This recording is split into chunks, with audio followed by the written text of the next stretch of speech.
people's bank account is hacked into, and certainly, the time for the investigation and when you are compensated, it means that you could find yourself in trouble, meaning that your bills can't be paid and so on and so forth. We need to have some serious discussion on it. You have something and you're querying, it is taking upward of 45 days and so on to deal with.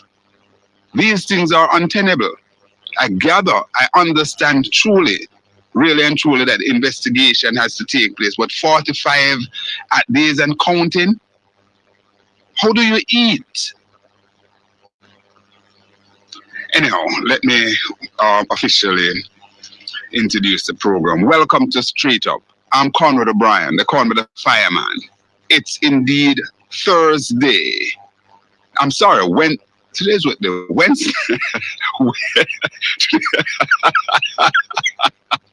Oh my God! Today is actually Wednesday, the 8th day of October 2025 in the year of our Lord. Welcome to yet another edition of your program, your mid-morning number one fix, which is truly Conrad O.B. O'Brien. We're coming to you live from the studios here at the studios of News Talk 93 FM right here at UWI Mona campus in the parish of St. Andrew. I love the Lord. Oh my goodness gracious me. Keep me grounded, Father God.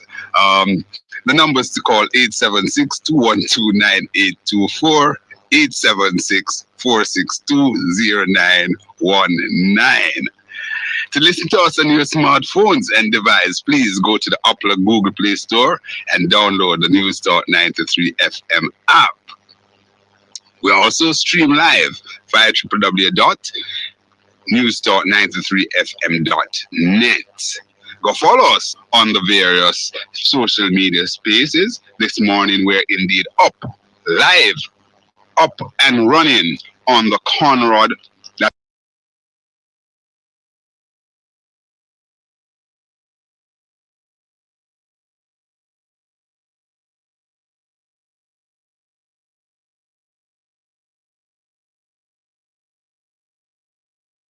Fireman D.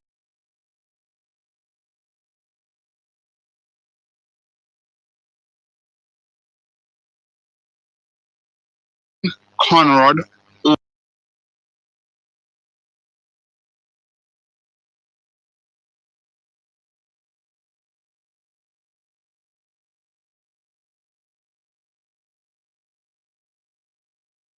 You will get a notification there. Thanks a lot for those of you who have been coming on. Subscribe.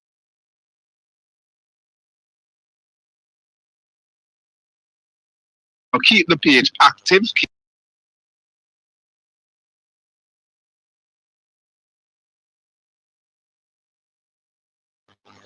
Indeed, to advertise with us, please call our sales agent at 876-427-9955. You can also send us an email at our sales department at newstalk93fmsales@gmail.com. And that is how we're rolling this morning. Coming up momentarily will be Conrad's Take. Of course, our scheduled guest, trade unionist Senator Lambert Brown, he was supposed to join us this morning at 10:10 a.m.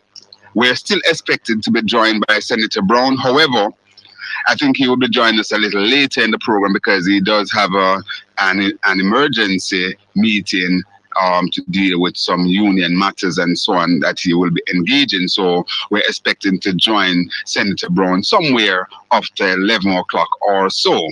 So stick and stay with us. So we're going to be taking your calls. We're going to be open the phone line this morning just immediately after my opening commentary.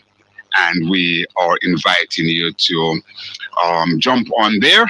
And again, we crave your indulgence to go and subscribe and the YouTube channel, and indeed download the News Talk 93 FM app. Listen to us. It's a place to be. I keep on saying to you that stick and stay with us right here at News Talk, because we have a lot of offering coming your way, and we want you to be front and center of all that we're doing here at News Talk 93 FM. Stay tuned for the rebranding. Up and coming. All right, giving you a preview. You can't say I don't tell you. All right, let me say good morning to Sister Naveen. Hi, Sister Naveen, how you doing? And indeed to all the folks there at the Garmex Industry down there at Marcus Garvey Drive. All right, and indeed, I want to say good morning to Dr. Ingleton, the head of the Heart Trust NTA as well. Hi, Dr. Ingleton, how you doing? Need to have a discussion with you, because I'm hearing that everything is not kosher. At Heart Trust, there are some issues that need to be fixed. People are having issues. Even your staff there talking about their tenure of work. People are there for a long period of time and still not on staff and so on. But we will keep the discussion going. Of course, we have one agenda right here. And that agenda is to have Jamaica the best that it can be. We know it will never ever be perfect. There's no perfect world, no perfect country. But certainly, we want Jamaica to be the best. All right. That said, welcome to another edition of Conrad's Take, my editorial piece right here. And all of what I'm going to be saying here, also dovetail into my anticipation or my concern here in Jamaica as it relates to some things. The Ministry of Health, I'm going there. Some time ago, there was this very, very vexed issue with a promotional outfit or promotion, Jamaica Move. And that was carried by a company called Market Me. And of course, a lot of controversies were there. And, that basically triggers an investigation. It was sent to the IC, that's the Integrity Commission, when it was flagged. And certainly, a lot of issues were raised there. And yesterday, we got a report. The report was tabled. I have gone through some aspect of the report, and certainly, the 15 contracts jumped out at me as to how they were awarded, emergency contractors or non-solicited contract that were given. That means to say that they were not tendered or anything like that. And certainly, question arose as to the role that the minister played in all of this. Not that he signed a contract or anything, but certainly one can deduce from all that we saw there that the minister basically had some influence all over this. The permanent secretary said that the person or the company was introduced to them by the minister. As a matter of fact, the report also states where the minister basically sat in and meetings. And a number of things happened there. And I believe that I am going to the minister's boss, Dr. Andrew Michael Holness. Dr. Holness, you yourself come under severe pressure about your returns, to the point where it's now with the FID. But that as it may, you are, it is said that, a person is innocent until found guilty. So that's there. Not even going to go into that. But Mr. Holness, I believe that irrespective of what, you still have some amount of reasonableness within you. You should. You're the chief executive officer here in Jamaica. And don't tell me, sir, that you are not very, very concerned as to this latest report coming out of the IC, and you don't have interest in speaking to your Minister of Health and to even remove him from the portfolio of Minister of Health. And no, you just reappoint him. But no, this doesn't look good. The relationship between the head of the company, Market Me, that wasn't even disclosed. All of those sort of things there, too close to comfort. And, you know, we have to put these things under the microscope. We have to put these things under the microscope. And I think Christopherson came out very, very shameless when he said that he was exonerated by the report yesterday. Far from it, Chris. Far from it. While the report did not cite you and say, boy, they could charge you because of whatever. But when you look at it, Chris, you are academic. You are somebody who understands these things. The PR thing, my brother, it can't work. You yourself don't believe what you're saying. I don't think you do. Because you are an intelligent person, a reasoned person. But I don't expect you to say anything to implicate yourself. But certainly, this one doesn't look good at all. I want to move quickly to the whole business of how we navigate running this country. And let me say good morning to Bruce Golding, former Prime Minister of Jamaica, former leader of the Jamaica Labour Party. Because in Bruce's wisdom, he put something in place where, for good governance, the opposition, whoever formed the opposition, would chair the committees in Parliament. He started it. Portia Simpson Miller, the most honorable Portia Simpson Miller, hi, good morning, Mrs. Miller, continued with it. And alas, Andrew Michael Holness, the first post-independence Prime Minister, decided to do away with it. Now, in his inaugural speech this time around, he said that he's asking for consensus and cooperation.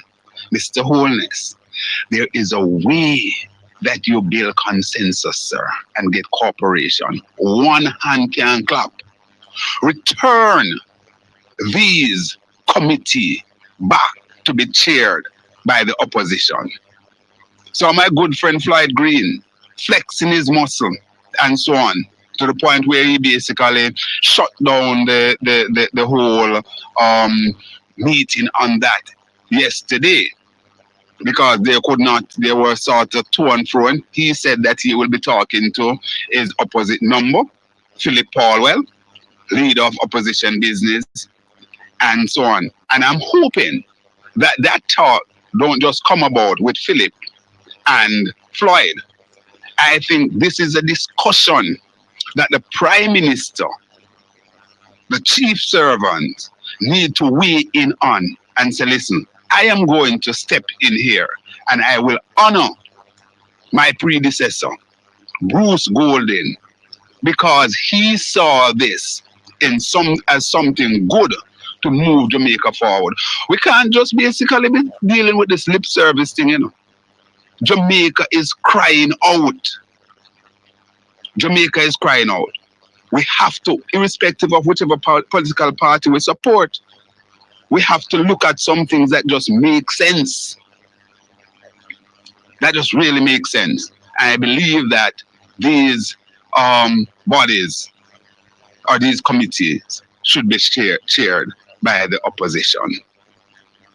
It was a good thing in its inception, and it still remains relevant today. The other bone of contention or concern that I have is this perennial leakage of the IC report to a particular radio station. What is happening there? Why this breach continue to take place? Because under the rules on the regulation of the IC, the only place or the first place that these letters should be unsealed is in the Parliament of Jamaica. Nobody should have these reports before. And yesterday morning, those reports were being purloined on a radio station. It begs the question, who is the leaker? Is this leak coming from the IC itself? I guess not. Is it coming from the clerk of Parliament? Is it coming from the President of the Senate, Mr. Tom Tavares Finson, KC? Or is it coming from the most honorable Juliet Holness, Speaker of the House? Whoever it's coming from, it is indeed in bad taste. And I believe that no stones should be left unturned to really flirt out what is happening. Why is it something that is supposed to come to the Jamaican people via our parliament, one particular radio station, keep on getting this thing over and over and over? And let's face it, we know, all of us here in Jamaica, we're under no illusion. We know the proximity of Nationwide, calling the radio station. We know the proximity of Nationwide to the government of Jamaica at this time. We know that. So, by reason of deduction, if you want to eliminate the IC, and you also want to take out the clerk of the house, then would leave you with two people there. So you can make your conclusion or deduce from that where you think this leakage coming from. It is not a good look at all. I understand, granted I understand that we're in a competitive business. And if a media house is in a position where they can get information and have bragging rights as being the breaking news gargon or guru, they will do it. So I'm not even blaming Clifton Hughes and his news outfit called Nationwide. I'm not blaming them at all, because they're using the advantage that they have. However, it begs the question, do we have trustworthy persons in this position? That's Conrad's take. Stay with me.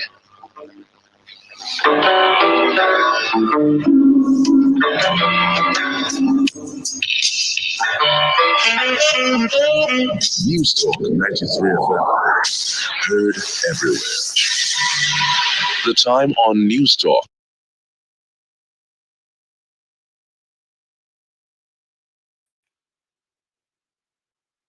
Good morning, everyone. Good morning. Welcome to the program. I'm not going to be on. I'm just waiting until Conrad O'Brien come back. But there are some serious questions that need to be asked. Hi, Gigi. How are you, Gigi? What's your breakfast this morning, Gigi? One of his salt mackerel and boiled banana and dumpling. Or just, a normal little boiled egg and some... Anyway, Jeffrey, behave yourself. Gigi, how are you doing this morning? How are you doing? Mr. O'Brien speaks about How is that Nationwide is able to get all the IC report even before it's being tabled in the Parliament? Don't look good. Don't look good at all. There's something fundamentally wrong somewhere. Something is wrong somewhere. And if they continue getting this report more than anybody else. Anyway, I want you this morning, no matter what is going on in the land of wood and water, we must stand together. I saw something come over my phone this morning about Royal Reed. And same way, there is nothing going to come out of the market meat saga with Tufton and all of them. As I said to you yesterday, nothing will come out of this gentleman here who they call Royal Reed. The former FBI Director James Comey arrested at federal courthouse on Wednesday. Backfoot, this is breaking news. Hold on there for me. This is breaking news.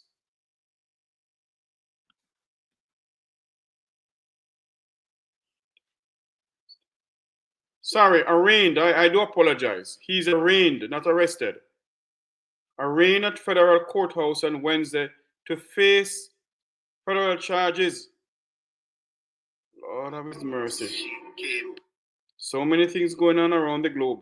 By the way, do you all see what's going on in various countries around the world where citizens are protesting and police officers locking them up and shooting them with rubber bullets and everything? Do you all realize what's going on around the world? Do you all realize what's going on around the world? The Independent Commission of Investigation in the COM has made 11 recommendations to the country's legal fraternity, which says that the arm of the JCF in judicial killings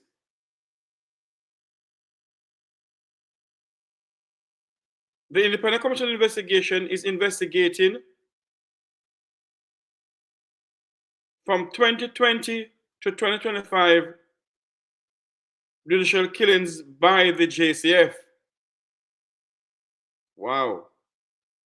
The brief we have is this don't look good. This don't look good. It is not surprising that some nations are suspending that the United Nations Council is aiming to send more troops to Haiti to quell Haiti's gang violence. I realize now win. Not winning at all. So there you have it. This is what is going on. Let me see what's more going on in the land of wood and water as we stand by to rejoin Mr. O'Brien. The business community in Montego Bay, St. James, is expressing in the arrest support of a female gang leader, only known as Trooper, and 6. Wow.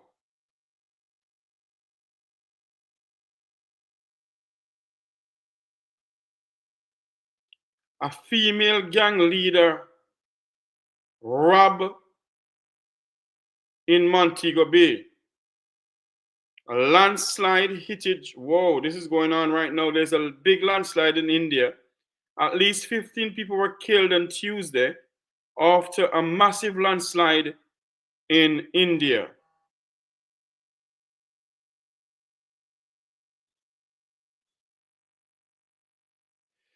Did you all hear that? Oh, let's go back to Conrad O'Brien. Sorry.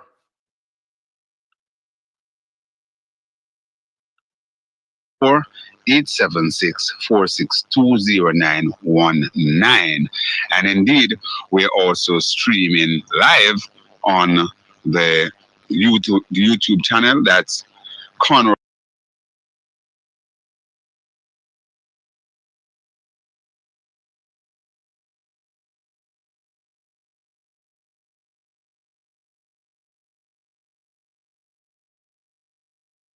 of News Talk 93 FM.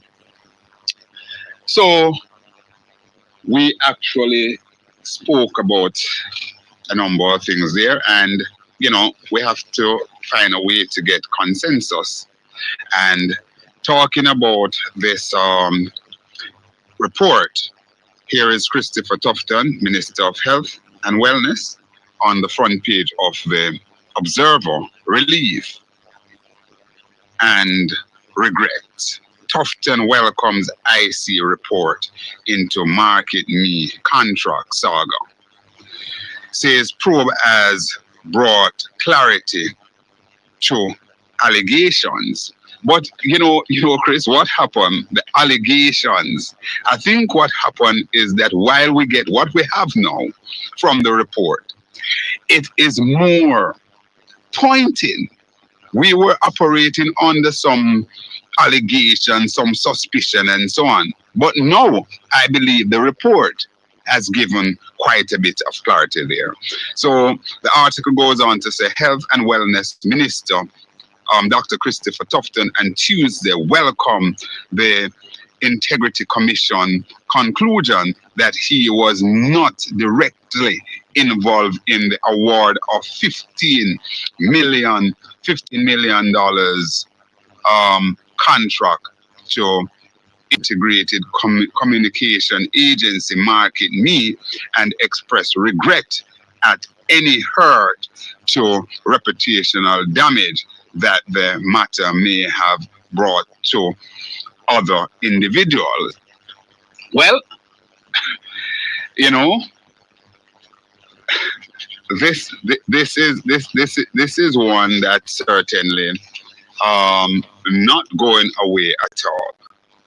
So we're also seeing here inside the Observer, Parliament power struggle, government opposition tussle over composition of committees as House meet for first working session. All right. So those are some of the things that we weighed in on earlier. Government and opposition legislators engage in verbal tussle over the composition of Parliament essentials committees. All right. In particular, who should chair them during Tuesday sitting of the House of Representatives. Back and forth started in the wake of motion moved by leader of government business in the House, Floyd Green, to name members of the committee.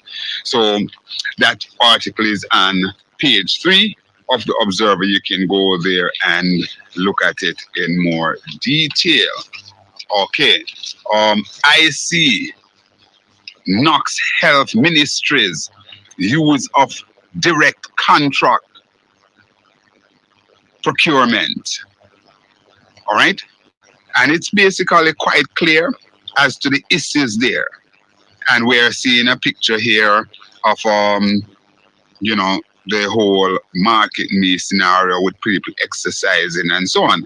Granted, the program, nobody is faulting that we need program to encourage people to do exercise, get fit, and so on and so forth, try their best to deal with this whole business of non-communicable disease and so on, and just general improvement of our lifestyle. But certainly it must be done in a particular way, and how these contracts were issued and so on, and what seemingly to be the minister's insertion of himself, even though it may not be direct, but certainly would come across, in my view, that some amount of influence, ministerial influence, was there. You know, we have to put those questions out there. Mhm. Defense prosecution clash over disclosure. Well, defense and prosecution clash over disclosure in the Royal Reid case. And you know, this again is another one, another big one that we are watching to see how this $50 million fraud that involved the former president of the Caribbean Maritime University and the former minister of education, his wife, daughter, and councillor Kim Brown Lawrence, how this will pan out. Let's go to the phone line. Hello, welcome caller. Morning, Conrad. Talk to me. Where you going with that? You hear me? I tell you like, yeah, man. When Tufton I got court? There is no court matter for Mr. Tufton, sir. So the thing done there, sir? The investigation finished there, sir? Yeah, man, it's concluded. It's concluded? So then who responds to the corruption them go on night? Well, what the IC report says is that there is no direct link to the minister, but they also flag a number of things that took place there. You know, as it says, IC's not health ministry use of direct contract procedure. So there is a thing that we call. Who decide that? Well, obviously, it would be, one would say it is the permanent secretary who would have direct responsibility there. But when you go into the whole report and so on, based on the fact that they were introduced by the minister and so on and so forth, there seems to be some amount of cronyism there. Yeah, you hear me now? At the court date 1 year, here. You can't hear court date when there's not a court issue, sir. Hey, let me tell you something. You say certain people can't do things and get away. And other people, when they do it, they gone in a jail quick. And turn up in a court and get them sentenced. Eh? What kind of society we are running, Conrad? Yeah, but I understand what you're saying. But in this particular scenario, there is no court issue. The fact of the matter is that the IC have not charged Minister Tufton. But when you look at it from a moral standpoint, I believe that, you know, the minister acted less than how one would want him to have acted. And I'm saying that the minister's boss should have some interest in this, who is Prime Minister Holness. But can he? So the IC. Yes. How would them? The IC. Hold on. You mean you're asking who are the persons who sit on it? Yeah. I won't be able to tell you exactly who sit on it. I will know the names of the people, but that's not of any importance. That days ahead, you know, Conrad. You know, see that? They find two look more girl, about the place at all. Yes, and father run away. Yes. And people are go around in a police uniform and commit murder. Huh? You know the unfortunate part about this. I'm seeing it being purloined elsewhere, where people believe that those persons who went out there are real police officers. You know. All right. People hold on.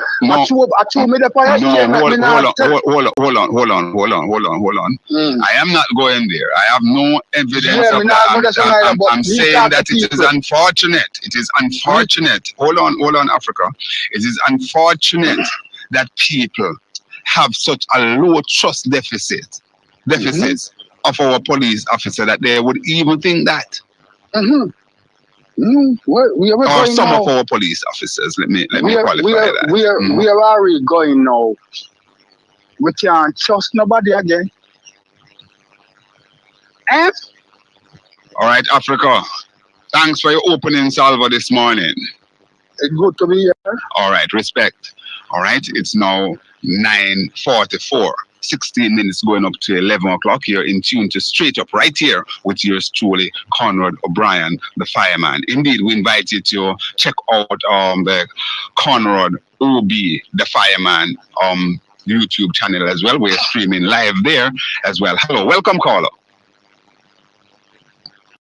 Hello? Hi, good morning. How are you doing? Good morning. Good morning. Hi, how are you? Lovely hearing this voice. I just had to call in about this one. I listened to Parliament yesterday, and I was really in shock Yes. at the arguments that were presented by the MPs on the government side with regard to the chairing of the committees. And it really surprised me that they do not understand the reason why the opposition is asking for the proper separation of duties by putting opposition members to chair the committees. It's not. I just don't understand. Sorry, Madam Caller. It's not that they don't understand. You know, they very well understand, but it is the kind of one-upmanship that we are seeing here in Jamaica, and all this lip service about consensus and unity. It's what it is. It is lip service. They don't want none. They don't want none. They use those words as a red herring across the trail when it suit them and take the Jamaican people for fools. And until the Jamaican people themselves, ourselves, insert ourselves in these matters and said, no way, we must not, we demand that we're not taken for fool. And I'm talking about people from both sides of the divide, whether you're PNP or you're JLP. There comes a time when we must demand certain things. Remember now, caller, that this committee, this whole thing was promulgated by Bruce Golden when he was in opposition, and he saw it when in his wisdom to say, no, we are going on a path of governance, so let's put that in place. It worked then when Bruce was there. Portia Simpson Miller came to office. Mrs. Portia Simpson Miller came to office. She maintained it. And Andrew Holness, the man who persons were expected much from, because, you know, he come in that, listen, this is the first post-independence prime minister and so on. And here it is, a total letdown. Yeah, and the thing about it is, when I say that I don't understand how they don't realize the importance, I know that they do, right? But the arguments that they were putting forward yesterday would make one believe that they don't understand it, because they were saying things like, you know, who says that the government side is not capable of sharing these things? We're not disputing that. The thing is that in good administrations, you don't take anything for granted. Absolutely. You put systems in place to prevent things from happening. And it's the same thing that happened in the Market Me situation.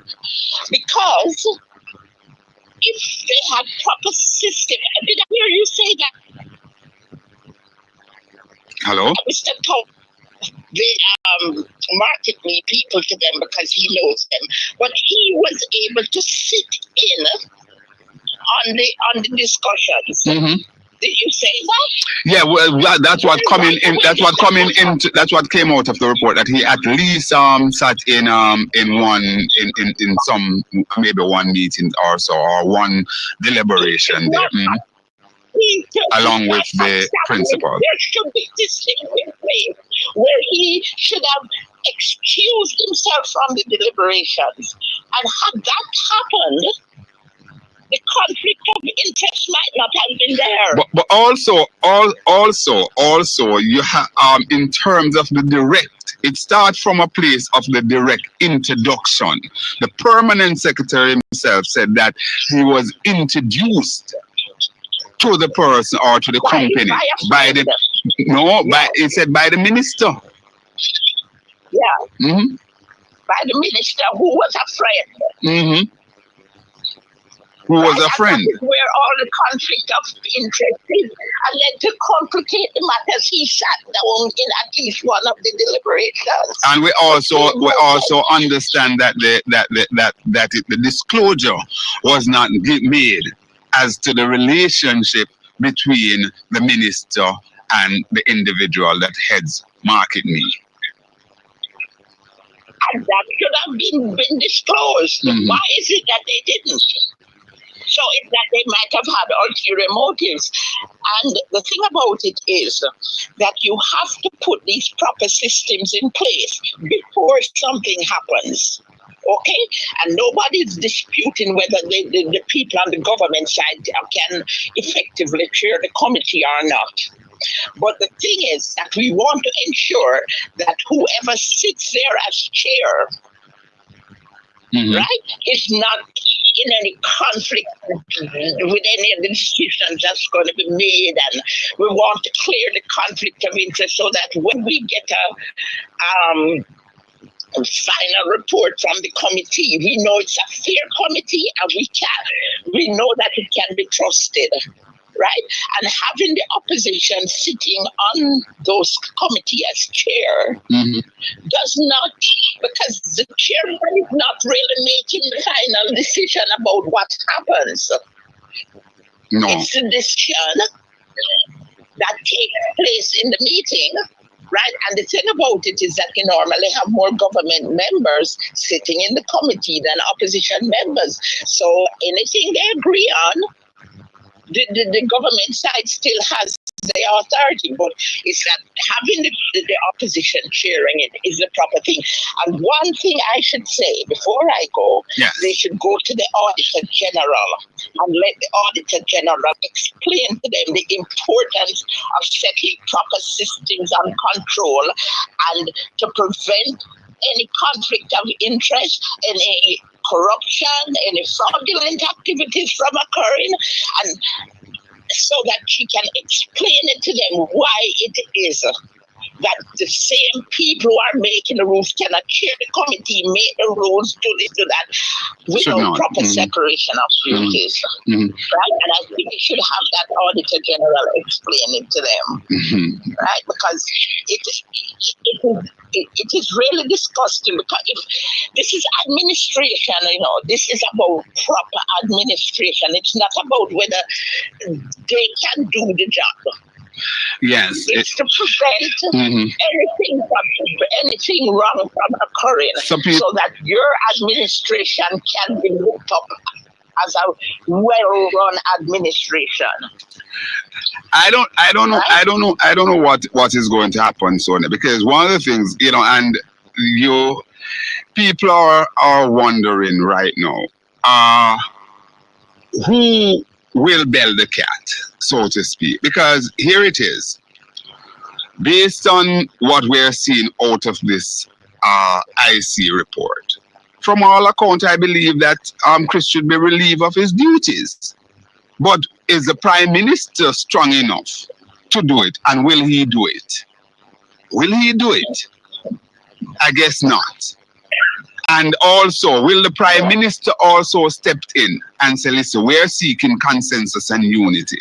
Therefore, let's go back to where we were in allowing the opposition to chair these committees.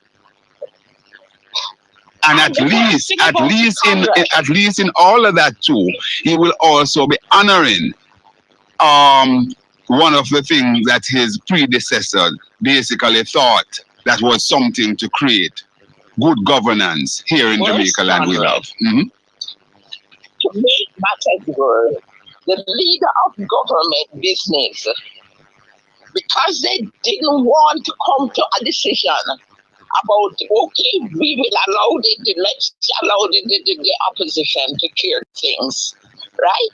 What did they do? Suspend the discussion for another time. You know what I would like to know? Yesterday was the first sitting of the House since election. Mm-hmm. The first sitting. And neither the Prime Minister nor the Speaker of the House was available to attend the sitting. I didn't see them in there yesterday. Mm-hmm. So, I would not say very much about proper administration and responsibility. They should have been at least even come in for 5 seconds and then disappear. I tell you something become quite predictable. My callers here called yesterday, and I was saying that, listen, I believe that they would be wrong.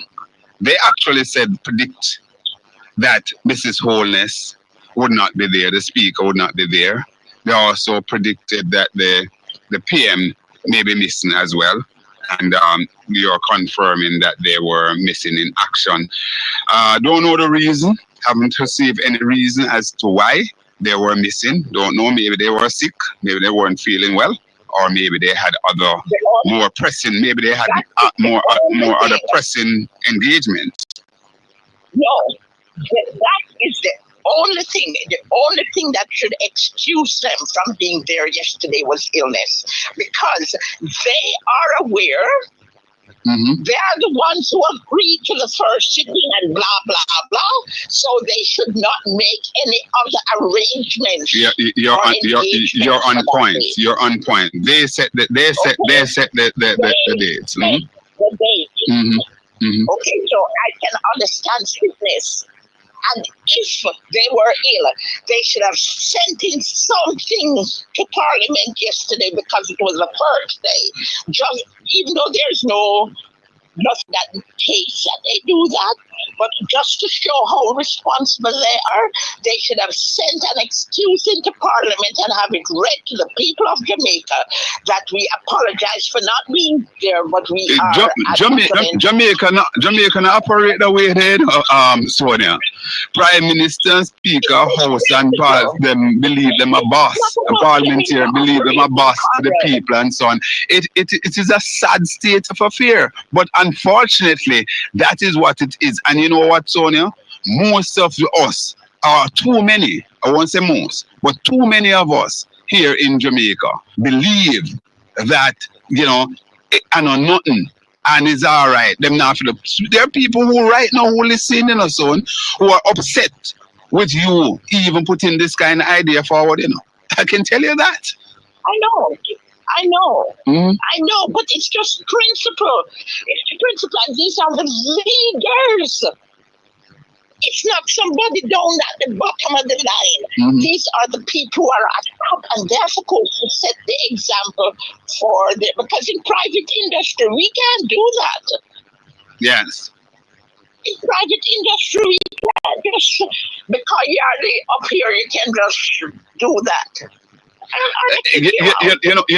As in closing, I'll say this to you, and I'm going to put it out there.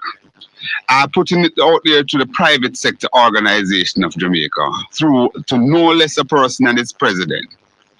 Had a report carried out, and one of your top chief executive in any of our major private sector company, and the result shows what we saw from the IC with the person who head that company, would he or she continue in their job this morning? I leave it there, Sonia. Thanks a lot. God bless you. All right. Bye-bye. All right. So caller there. She's calling. That caller is coming in from Canada, I think.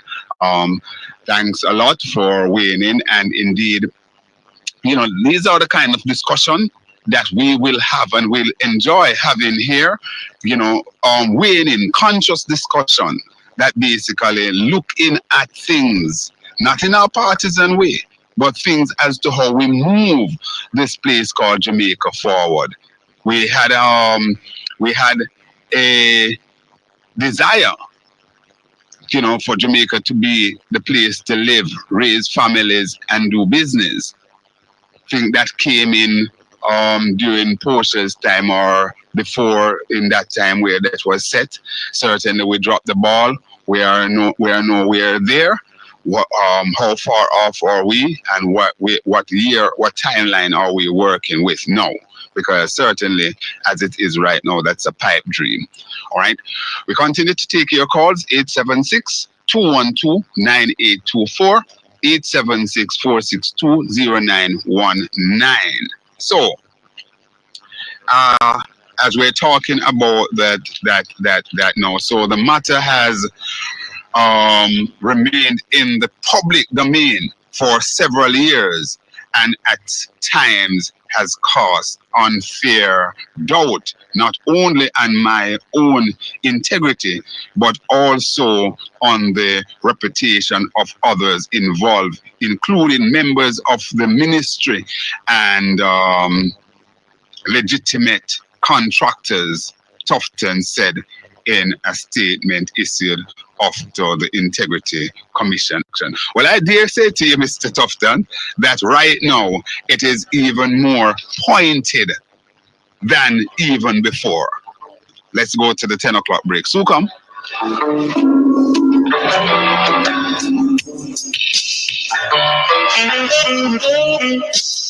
News Talk 93 FM. Heard everywhere. The time on News Talk 93 FM is 10 o'clock. Contact News Talk 93 FM today via phone at 876-927-1660, extension 2475, or 876-427-9955. Email us at newstalk93fmsales@gmail.com.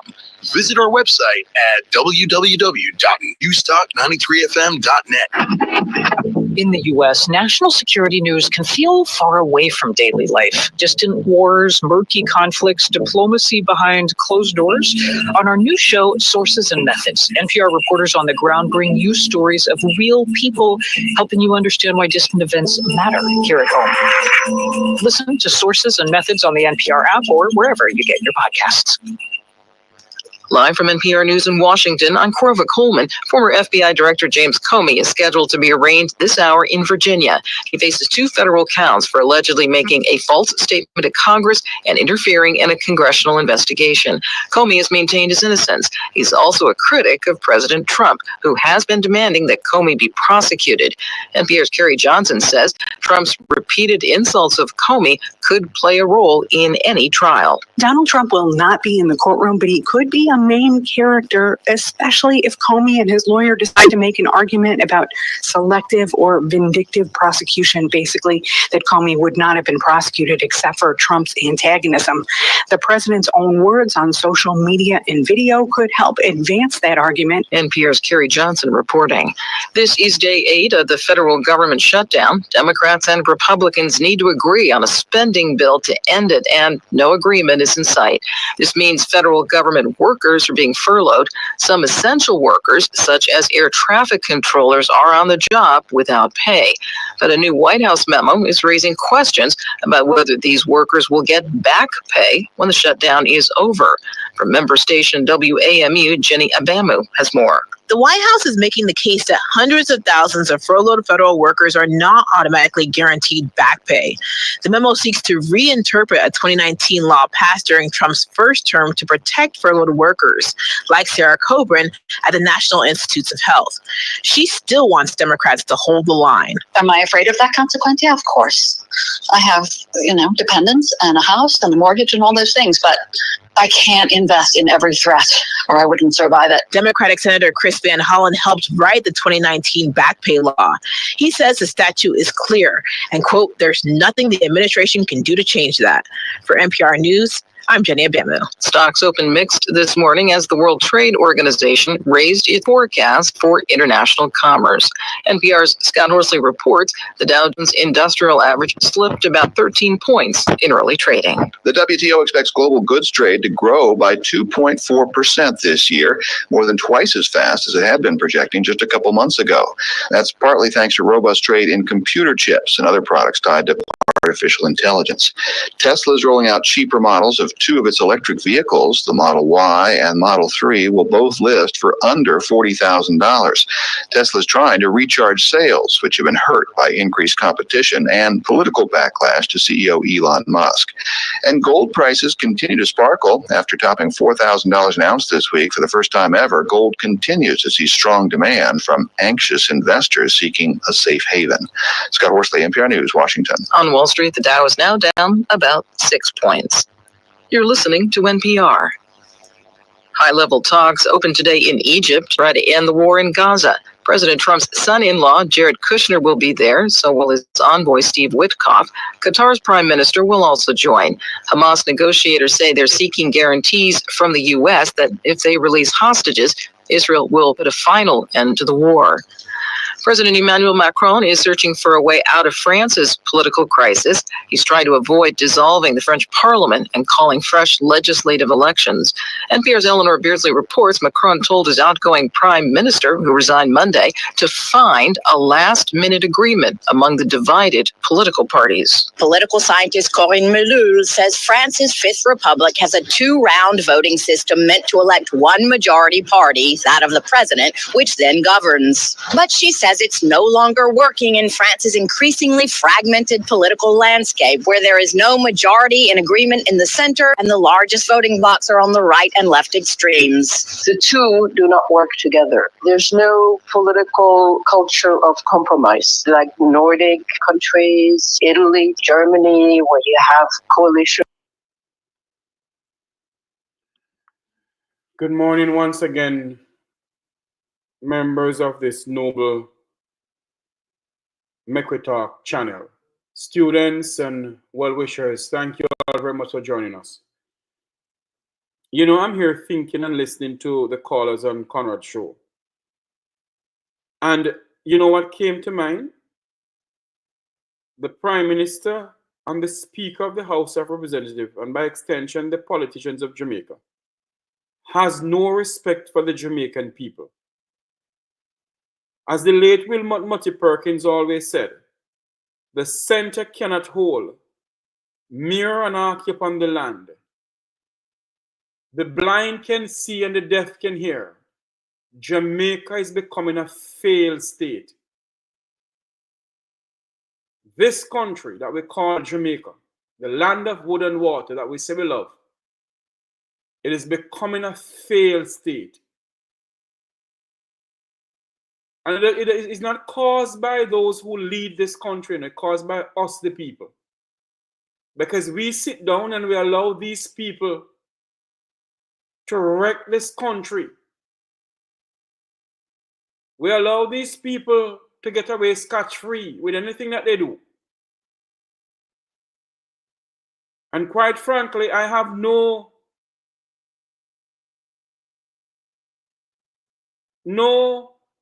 the word I'm looking for the IC.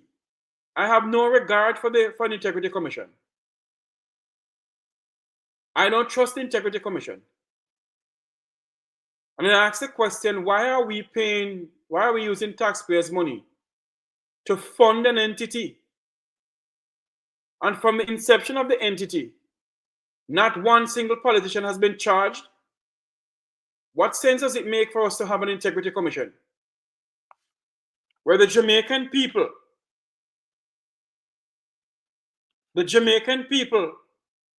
are not getting justice in what is going on in this country? Every single one of them, you hear that they're not to be charged. Quite frankly, I don't think the Integrity Commission is holding any weight when it comes on to charging these people for embezzlement of public funds.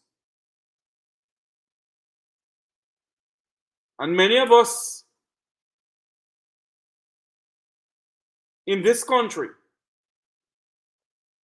were silent and will not come out publicly and speak out of what is going on in this beloved country of ours. Because all we believe in is our party.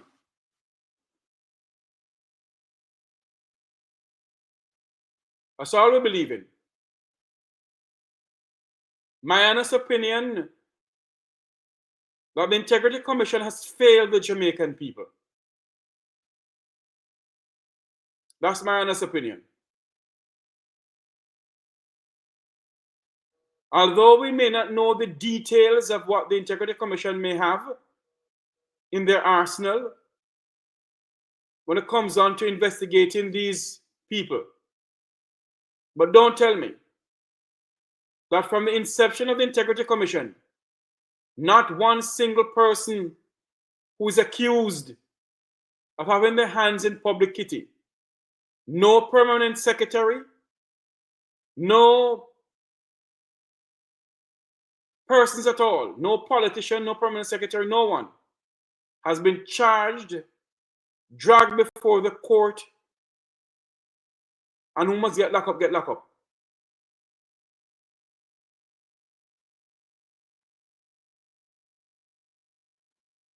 The Integrity Commission has recommended that no one should be charged. I know the Integrity Commission don't have any power, but they can recommend that that person must be charged. That's what I'm speaking about. That's what I'm speaking about. The Integrity Commission at all times has recommended that no one should be charged. It has nothing to do with power. Why they keep on recommending when other attorney at laws within Jamaica and outside of Jamaica who have seen paperwork and other things, but the Integrity Commission can charge, and they did not do so. Example, the Prime Minister. The Integrity Commission did not charge the Prime Minister for nothing. So my question this afternoon, as soon as we get my Mr. O'Brien, we go back to him. Why is it that we must continue paying these people in the tune of billions of dollars, and no one has been charged when it comes on to the Integrity Commission? It makes absolutely no sense. Let's see if we can get back Mr. O'Brien. Let's go back to Conrad O'Brien.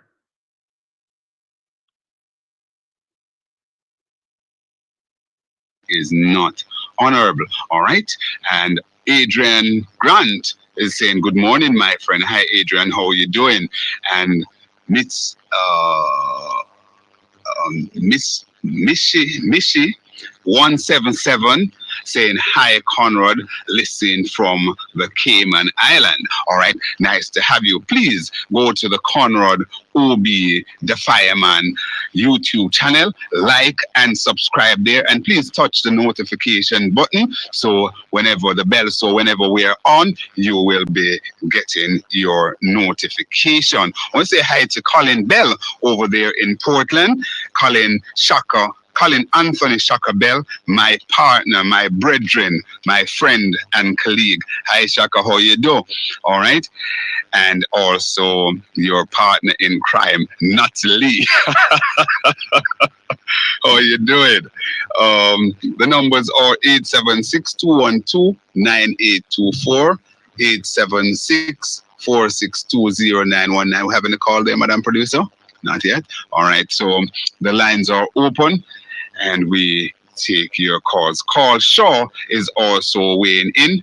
And what Carl Shaw is saying, God, brother O'Brien, have a peaceful and productive day, my brother. All right. Thanks a lot for that, Carl. And Nareen, rather, is saying, good morning, Conrad.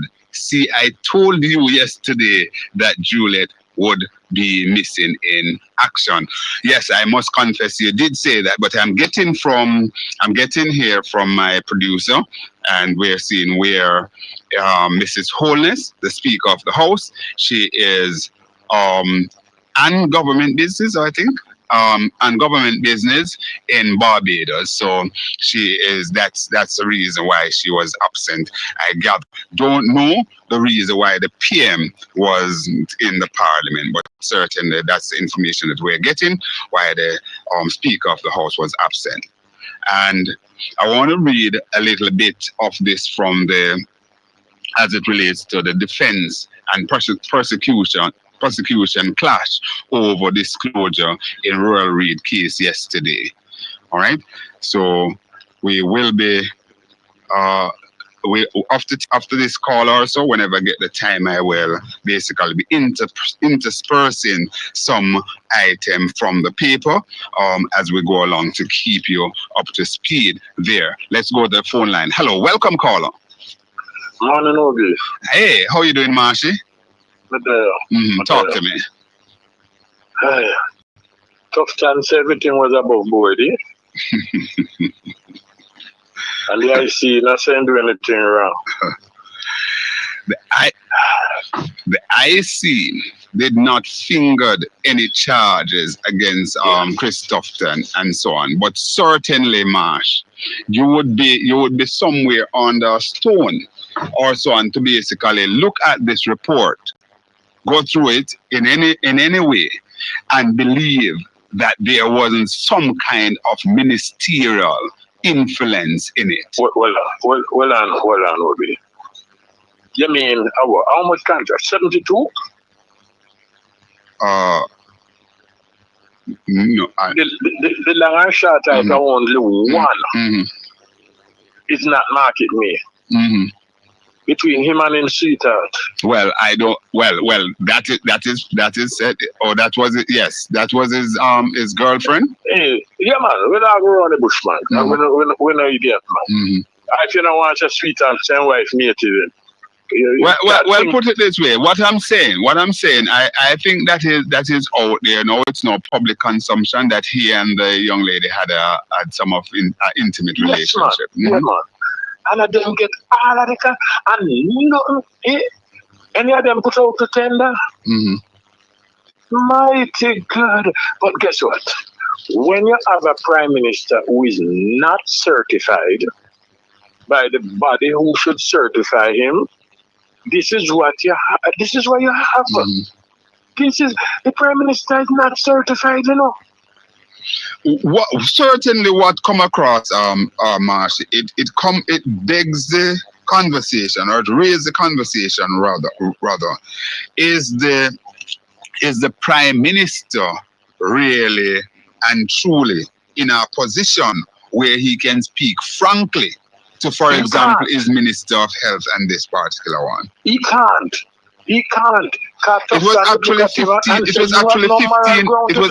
15. It was actually 15 contracts, Marsh. Totaling $73.6 million. Oh, that's where the 70 thing come in. Yes. This is you could have loved the GLP till no more there. Must have find it the honest thing now to say yes, man. It really, really look bad. But guess what? Guess what? I'm going to tell you something. Enough people love Mr. Wellness. Love Mr. Wellness at you want, and he's a human being, and he should be loved. Yes. But listen to this. LG Newland, Eastern St. Thomas, way back in the 60s, we can attribute the NIS to him. Indicom, which is served in Jamaica today, we can attribute it to Bruce Golden. Yes. Heart, we can attribute it to Edward Philip George Siaga. The National Housing Trust, we can attribute it to Michael Manley. Drugs for the elderly and some other tourism enhancement fund, Highway 2000, JUTC, Transportation Center in Harford Tree, and so on. All of those. I know where you're going. The great PJ Partisan. Yes. Now, I want you as a talk show host, tell me something that this prime minister is 10 years straight now and he did have another 4-year period. Am I right or am I right? Another 5 year. 5. Tell me something what he legislate that benefit in Jamaica today. Make case and tell me. I can't come up with any off the top of my head, but if anybody know, I'd be happy for them to tell us. None have been supposed to be or will be constructed. But listen, man.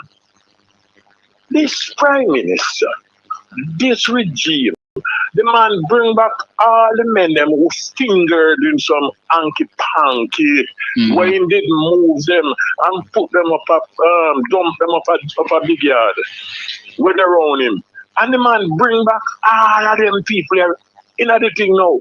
You realize, Conrad Regional Hospital, you know how much other hotel, how much some 400 room hotel, 300 room hotel, and them kind of hotel start long after I repaired Conrad Regional, and the hotel they been up already. And mighty God, Conrad Regional can't do money just going down in sinking fund. The country broke right now. The man borrow money from the local market right now. Right? With all of them money they gone, brethren. What is going on? This uncertified prime minister. And I am saying that the PNP then look like them an idiot. Because them think the GLP are going to allow them to cheer certain things. Where the PNP are going to see where they rocket there and stop it. The GLP no agree with that. Them want be them one security guard, them one watchman, them one ambassador owners already said us you not the GLP no need no oversight because the same GLP hold them to account. Remember I said it during the election. Something no right, man. But guess what? Them say the people vote for them. We know the whole heap, but teeth in one in this whole thing. But them claim that say them win. Well, yes, them win. Well, we better prepare for what is to come because it's coming, you know.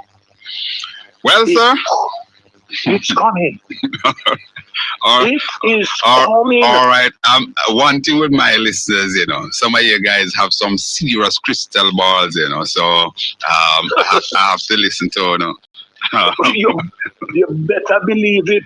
You soon hear you go bank, you can't get your salary because no money not there. And then them easy way of borrowing money now through this treasure bill business because you know float a treasure bill out there, you get some money and but a loan that again, you know. Right? Yes, indeed, treasure bills are really a loan you're taking in. Yes. The country not produce it. We have this uncertified prime minister. And what again in the not certified? More people in there not certified, and at them we have a lead. What we know that there are others who, well, put it this way: the election, about 12 or 11 other persons went in under the cloud of investigation for illicit enrichment. We don't know how many of those have been returned to the parliament. And that is why, you say, Marsha, I am lending my voice to the call to say, listen, this gag clause that is there with the IC, I think it is impatient of debate that it should be removed forthwith. Because first thing to begin with, had it been removed, not there, going into the election, we would not be having this argument this morning as to who are still sitting in parliament under that cloud. Well, let me ask you one question. Who introduced the gag cards? The gag clause? Tell me. Yeah, quite like you don't know what our prime minister do it. Okay. You must play around, you know. Don't be any hypocrite here, sir. No, beg you. Because the man have to do that because he have to protect himself. No, but I don't know that you can attribute that to the prime minister alone. I don't know that you can attribute that to the Prime Minister alone, because there are some people on the opposition side who is also against the gag clause or for the gag clause. Of course, the leader of the opposition, he said during the build-up to the election that he would be happy to look at it and to remove it. But there are members of the People's National Party who are in support of the gag clause. You know, may I tell you as it is? Mm-hmm. Ruby, yes. Let me tell you something. God help us, my brother. Yes. God help we. May God. All the best, Marshall. For what is to come. Take care. Yes. Blessings. All right. So we're getting something from Make We Talk. Jeffrey, what is he saying there? The Speaker of the House of Jamaica in Barbados at a swimming ceremony. Must be, I don't know, what is this? Swimming ceremony of Barbados' new president. Okay. Must be signing or sermon or whatever ceremony it is, but that's what is written there. So I'm giving it as a see. And Madam Producer, you can send me the exact thing so I can read the proper thing what the speaker is attending in Barbados, so we can read it and give it to the listeners directly. Okay, so. And that was more important than to other. All right. Sonia is saying they could have sent the deputy speaker of the or the GG to represent in Barbados. All right. Those are views coming in, and also she should not have made arrangement to go away at the time. She should have been there for the first sitting. Barbados is not more important than the first sitting of Parliament for the Speaker. All right, that's the view there. And yes, so, all right. Send your messages in. Of course, you can go there and our YouTube channel, Conrad OB, the Fireman, and we invite you to like and share, and press the notification button so you will be notified whenever we are doing a live program. All right, so just want to share a sentence or a paragraph of this with you. The first official day of the multi-million-dollar fraud trial involving former education minister Royal Reid opened with a clash between the defense and the prosecution about the sharing of disclosure, and the defense arguing that no order of indictment ought to be granted to allow the trial to proceed. So here is the big, here's the thing. The defense attorney is not even arguing that, listen, Royal Reid et al. Is not guilty. He's arguing a point that the case should not go forward. That is the situation here. That the case should not go forward because he, deducing from all of this, he himself probably recognized that once the case go forward, then Royal Reid et al. Have no legs to stand on. So Reid was charged along with his wife and daughter, former president of the Caribbean Maritime Institute, Fitz Pinnock, and former Jamaica Labour Party councillor Kim Brown Lawrence. Well, the Observer, you're wrong on that. She's not a former councillor. She's a councillor, sitting councillor. She was a sitting councillor then, and she is still a sitting councillor now. She went, even though she was on the charge, right, and have the criminal case going against her, she was allowed to run on the ticket of the Labour Party, and she retained her seat. She is still a sitting councillor. All right, so that's one for the observer there. But you do have errors and so on. I myself, I sit here and I make errors from time to time. So the observer, you get that one wrong. So we assist in correcting that. All right, let's go to the break. So come.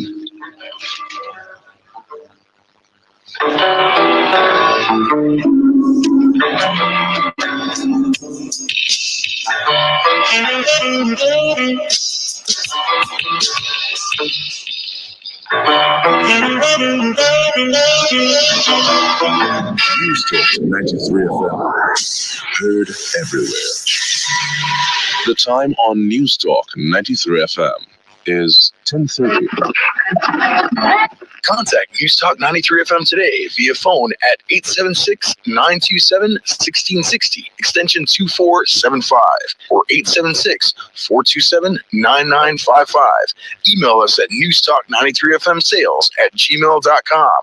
Visit our website at www.newstalk93fm.net.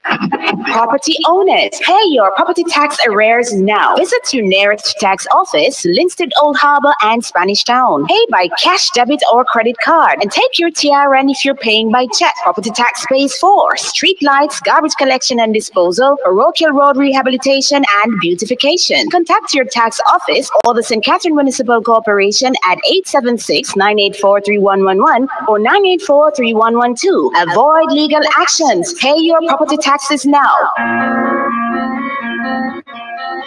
News Talk 93 FM now provides a reminder to ensure your safety in the event of a hurricane this season. During a hurricane, if the house shows signs of breaking up, stay under a table or stand in a sturdy closet. Be prepared for material falling from the ceiling. If your glass windows have not been boarded up, place a large, heavy object in front of the window to protect yourself and others from splintering glass. If you're in a two-story house, stay on the first floor. If you're in a multiple-story building,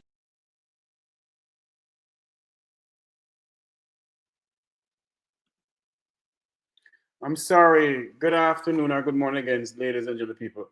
I meant to say that the Speaker of the House of Representatives is at a swearing-in ceremony for Barbados' new president. A swearing-in ceremony for Barbados' new president.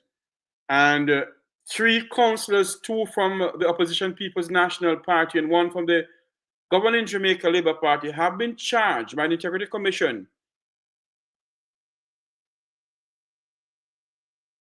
Commission Director of Corruption Prosecution for failing to file their statutory declaration.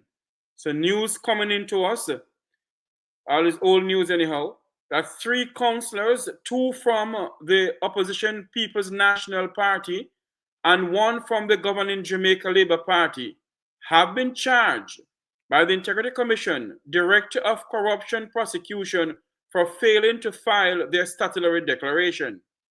That's the news coming into us.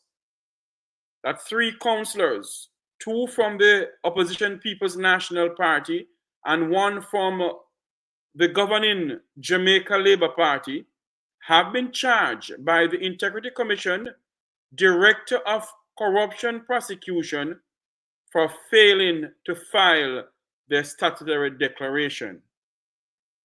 So that is what we have coming into us right now. That 3 councillors have been charged. 3 councillors, 2 from the opposition rather, from the opposition People's National Party, and 1 from the Jamaica Labour Party, have been charged by the Integrity Commission Director of Corruption Prosecution rather, for failing to file their statutory declaration. So there you have it. Some charge and some not charge, but none now go to prison. So they can't hold their breath on that. Some charge and some no charge. So all who believe that, let's go back to Conrad O'Brien. I think he's ready for us.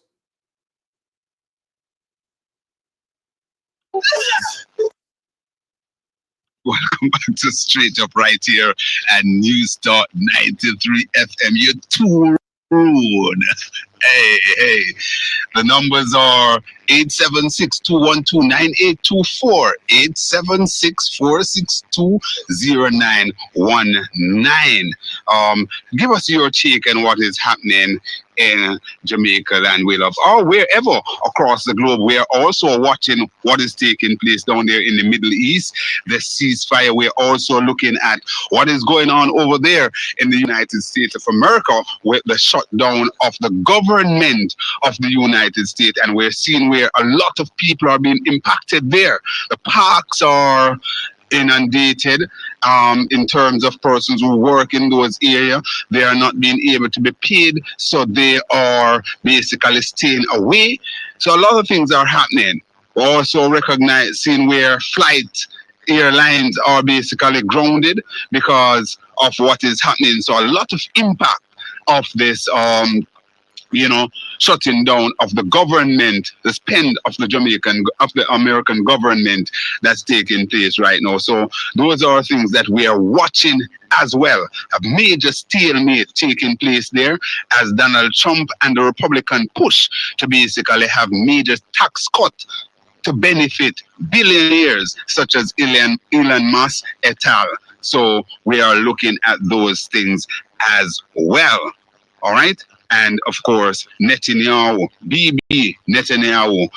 seems to be gaining some amount of wrath from, people who would have normally supported even Israel, because they believe that what we're seeing right here is really and truly going too much, and too many of our brothers and sisters down there in the Gaza region are being taken or being literally slaughtered.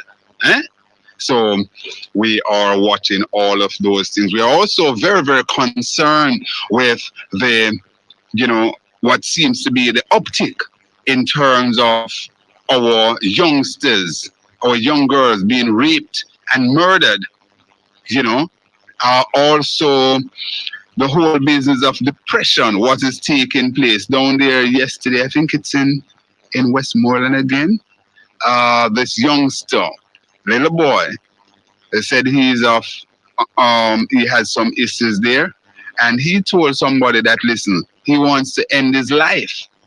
And in a jiffy, they saw him spread out in the road in front of a car. He literally ran in front of a car to end his own life. He is now in serious but stable condition in the hospital. He's in our prayers, my God. Welcome, caller. Morning, Conrad. Yes, sir. Morning. Me, you talk to a lady this morning, right? I like our vibes, Yes, Where does she come from? Canada, yes, she's a Jamaican citizen now in Canada. Yes. Yeah, I love our vibes, So let me ask you now. If you don't go to Parliament, you still get paid? Yes, man. Why? That's a very, very good question. And I certainly believe that is something that we should look at. If you don't go to the Parliament, and you don't carry in a sick leave or very, very good reason, then certainly that money should be deducted from your pay. Your pay should be prorated, and you take out that amount for the days that you don't attend the Parliament. I honestly believe that should happen. So it can, especially Africa, especially now that we are paying our parliamentarian and our politicians so handsomely.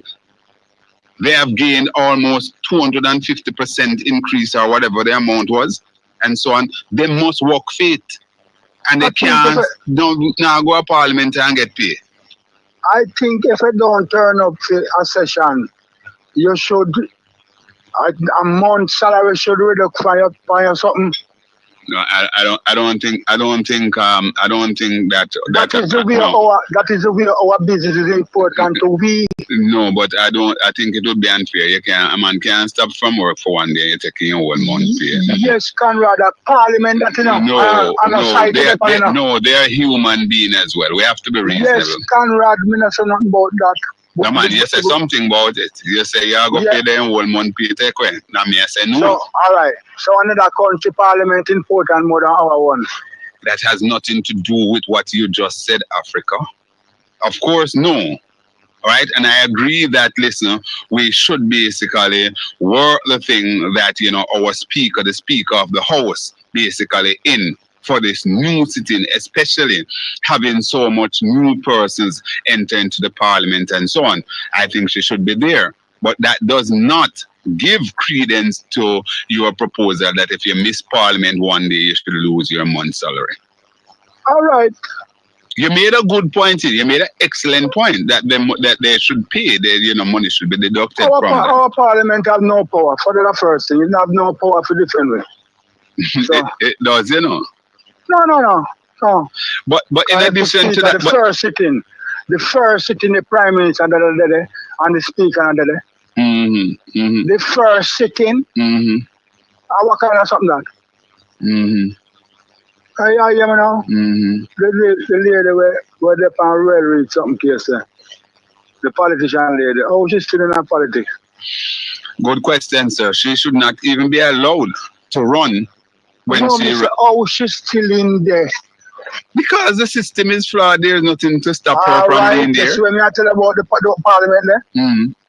Huh?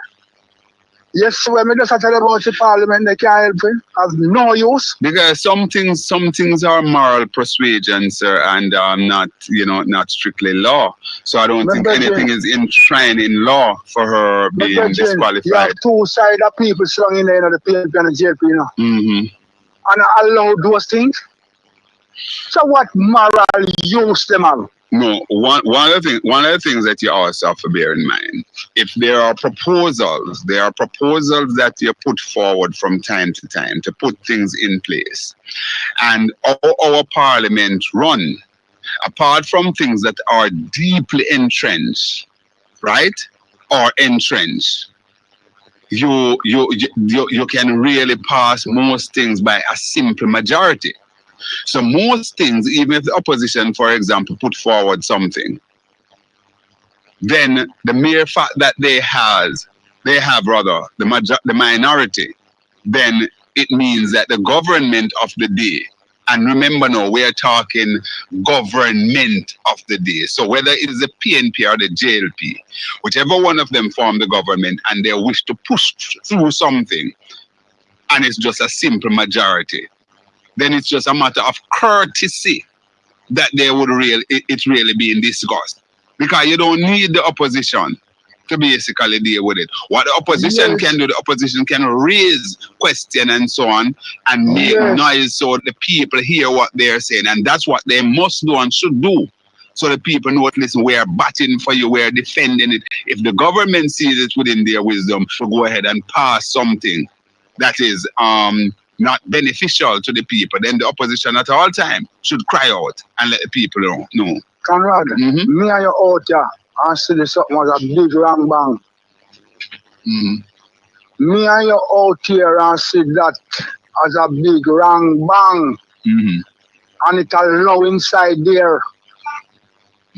You hear me, son, Bridget? What, for example, what you're talking about? What is a coalition government? A coalition, as the word suggests, is a coming together of more than one, right? So, for example, let's say you had this primarily form in country where you have more than one political part, more than two political party run. So, let's say you have, in the case of say the PNP now gain 28 seats, and let's say you had a third party that our parliament was wider, you had a third party that say have 6 seats or so, then that third party would be powerful because they would be able to have great bargaining right. Also, as it is now with our arrangement, we have 63 seats. So let's say you have a third party that come up and worth its salt, or you have some persons who decide to run independent and they get, say, 2 seats within the parliament, and at the end of election, it end up with one party 31 and one 32. So then so that it couldn't party work. that It couldn't work with 2 parties then. no, Like PNP and JLP. no, it's not going to work because granted, what you would essentially now just have a one-party system, a one-party government if you're going to have Yeah, the 2 that we party. have now, you know. No, But you now don't have say- that. No, you have a 2-party system. Yeah, but when the election run a one, you know. No, it's not no A one party will, you know. Yeah, but what happened? And then the other party now can't no care what them a do and then can't do nothing to it. They can do something in terms of holding the government accountable, and if there need to be things, say for example, let's look at anything that is deeply entrenched that the government need at least a 2/3. A 2/3. Yeah, no, hold on, no, Conrad. We don't want to look on it, so. We want to look on the election that lady with the railway case. All right, cool. We'll talk about that some more, Africa. Stay tuned, all right? It's good to be here, All right, good. The whole business of that thing now, it would be legislation that you'd have to look up to change those sort of things to see how somebody sits in the parliament. Is it that once you are charged, you can't sit in the parliament or you're not supposed to run for office anymore? We don't have that system because it is said that you are innocent until proven guilty. All right. Hello. Welcome, caller. Morning, Conrad. Hi. Morning, Al. How are you doing? And just 1 second, Al. Let me just say to my listeners there again, and I know most of you may know this, but the truth is that even when you're charged, charge doesn't mean that you're guilty. It means that there is a prima facie case that is there for you to answer to, but you're not necessarily guilty. All right? A guilt is basically proven within the court of law. Hello, welcome, call. Thanks for holding on. Go ahead. Okay. When the public finds you guilty, it is much greater than when the judiciary found you guilty. Well. I think you should say that. I saw Miss Dalrymple yesterday in Parliamentary, one of the greatest pieces of gesticulation and demonstration of something that she is in support of and is against. And she was there very gyrating herself. Sunday I saw the gentleman who she run against. Mr. Patmore, Paul Patmore. Patmore. Patmore. And I really scolded him until he never even put a smile on his face. For 5 minutes I looked in his face and I said to him, you have failed me in so many ways when I have shown respect to you. How could you allow this woman to get away by not going to the legal counsel to report her and to say that her behavior was tantamount to come up to your house and terrorize you and your grandmother and your mother and your family? And you know, report that. I spoke for the strongest and just look for myself. Not his grandmother, his mother-in-law. His mother-in-law. I called him and I said, Virgin, these are the kind of weak, kind of key representation Jamaica have. And no wonder we are not going to go anywhere because men like you who are supposed to stand up on principle, because we are principled man, you have failed the people in the constituency. You should have reported this lady. And see today, there she is, having more promoted because there is no honesty among thieves. You know? Only me can say to become a Tina Jennings of politics in Jamaica. There is no honesty among thieves. So when I hear Mr. Marsh talking a while ago, I told Mr. Marsh, I felt it for him. Yeah, but remember now, remember now, and we have to be careful here. We have to be about what? Careful about what? There's no honesty among people. Can you listen to what I'm saying, please? I pray thee. I am saying that is a given. There is no honesty among thieves. But what happened? We have to be careful. May I speak? We have to be careful as to what we're saying, because we have not have conviction for persons that we are that is under question. Nobody is in the court of law. I said that there is we wasn't in the court of law. We never talk about anybody in the ground of court, Conrad. Do not bring a conversation. I know callers and I know people. I have to safeguard myself here. So I am going to be first. I am going to be preemptive and basically put it out there, because we have to while we can look at things broadly, we can question things and so on, but we have to be, and you must respect my position, sir. Well, you have Conrad.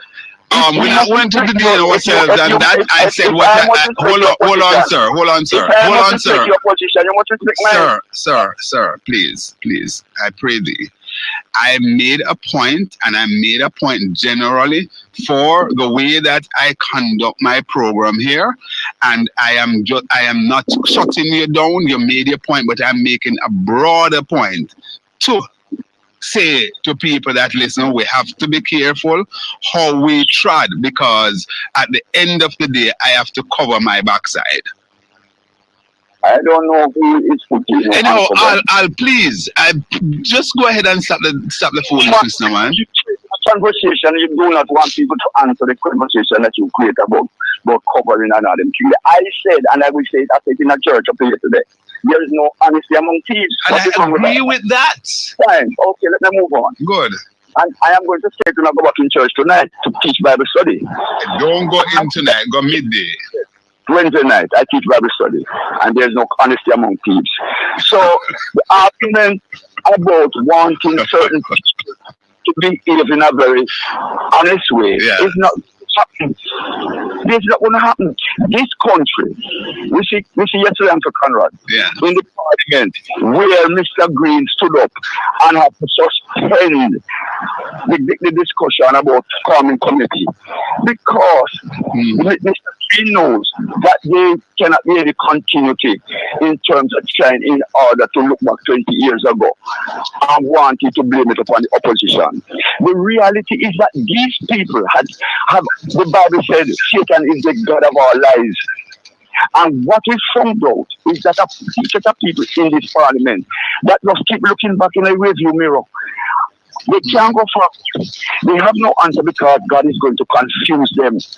Because it was the confusion started yesterday that Mr. Green couldn't go forward. I say to you, Conrad, on this program, every turn this government is going to operate under confusion. So it was God confused Mr. Green yesterday why the parliament shut down? Where he suspended? That's why he couldn't go forward. Because he have in terms of Mr. Falwell.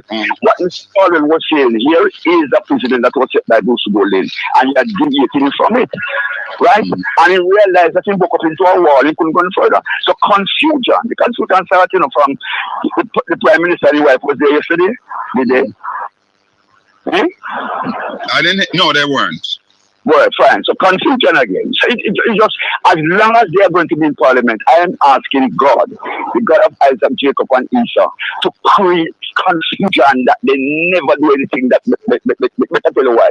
You can't be talking about democracy one side of your mouth, because democracy must be with the will of the people, demonstrably, one man, team vote, without any prevention, any form of violence, intimidation, cohesion, and anything that is dishonest is the conclusion of democracy. We have seen it in this country where nobody wants to talk about it, who can talk about it, but I will talk about it until thy kingdom come, oh Lord. We have seen an election that has marred in After we fight so hard for the electoral system to become honest, we have now gone back right back to 1970, 1980. All right, Ali. You have two persons who sit on the A, and you have hold on, sir. You have two persons. You have two persons who sits on the EAC, represent the People's National Party. Go and have the discussion there with them. Your General Secretary and the Deputy General Secretary. I this to you. Before you direct me to the PNP, I understand that. Let me just say this. The PNP does not represent the view of everybody in this country. The two people who sit here listen to us in the NEC, and we gave them, listen to this, we gave them a message while we were at the NEC Sunday to tell them, say, this is how we see the operation of the electoral office in Jamaica. So, but hold on. At the same time, here you are. You're crying blue murder, and the only person who had the gumption and the gall to say that based on what I saw from the day when the election day workers and the police voted, and we saw some amount of irregularity there. The only person who have the gall of calling for the director of election resignation is yours truly, Conrad O'Brien, the fireman. I don't know at all. I know me not hear no call from you. I'm gonna say election no fear. Huh? No, you can't. You can't tell me. I have been calling. You know that, Conrad. Don't you ever say different. I've been calling for the resignation of Mr. Brown from God Make the Earth, because I know where this place thing was going. Let me tell you something, Conrad. I've been calling on social media. I call that this man must resign, and I tell you why. I saw everyone left you know though. I saw it, and that took place over East Portland and East St. Mary. I saw how the people who he supposed to be in charge of were behaving. I said, God help us. We are back to 1970 and 1980 in terms of election. We need to abandon this electoral system of Jamaica. You sure you're not crying, Al, because you will lose the election? No, Conrad. No, my friend. I am not crying. What I'm crying for is my generation to find themselves into the electoral system, that the system will go down when you are leading by a number and you come up so you will lose. That's what I'm crying for. All right. All the best. Bless you. Take care. Oh my God, this election thing here. Oh boy.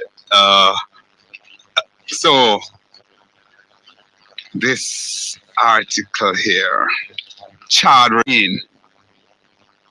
Well, first of all, the caption is chilling discovery. Charred remains of missing teenager found. Father named as person of interest. And goes on to say that Christiana Manchester up to press time, and Tuesday the police were still trying to locate the father of 13-year-old Shantia Surgeon, whose child and decomposed body was found under a zinc beside a burnt out refrigerator in Baileystown, Clarendon. He is 46-year-old Lawrence Oliver Surgeon, otherwise called Marcus, a farmer of Riversdale Drive. Oh my goodness, and that is in Baileystown, Clarendon. That's his address.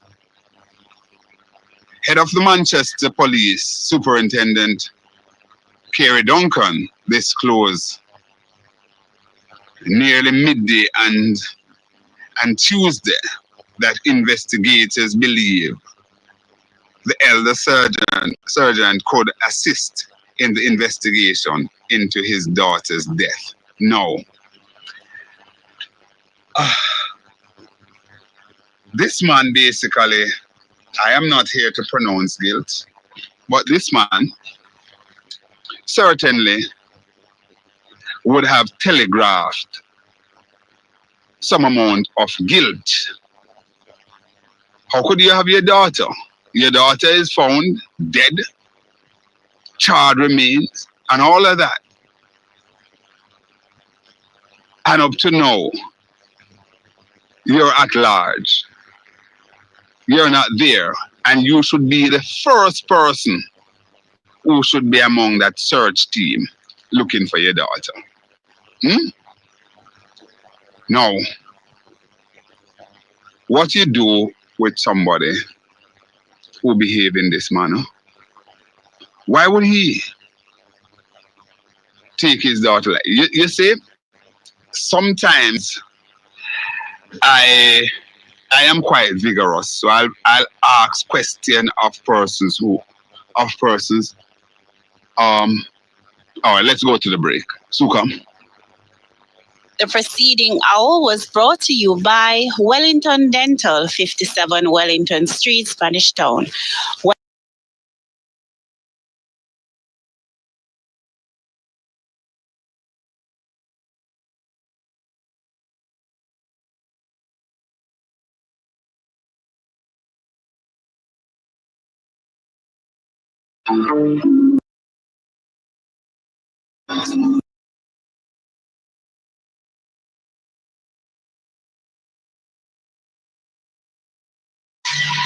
The time on News Talk 93 FM is 11 o'clock.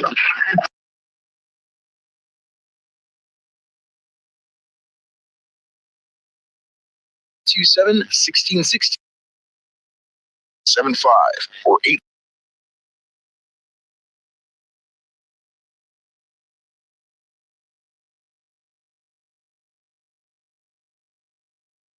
Website at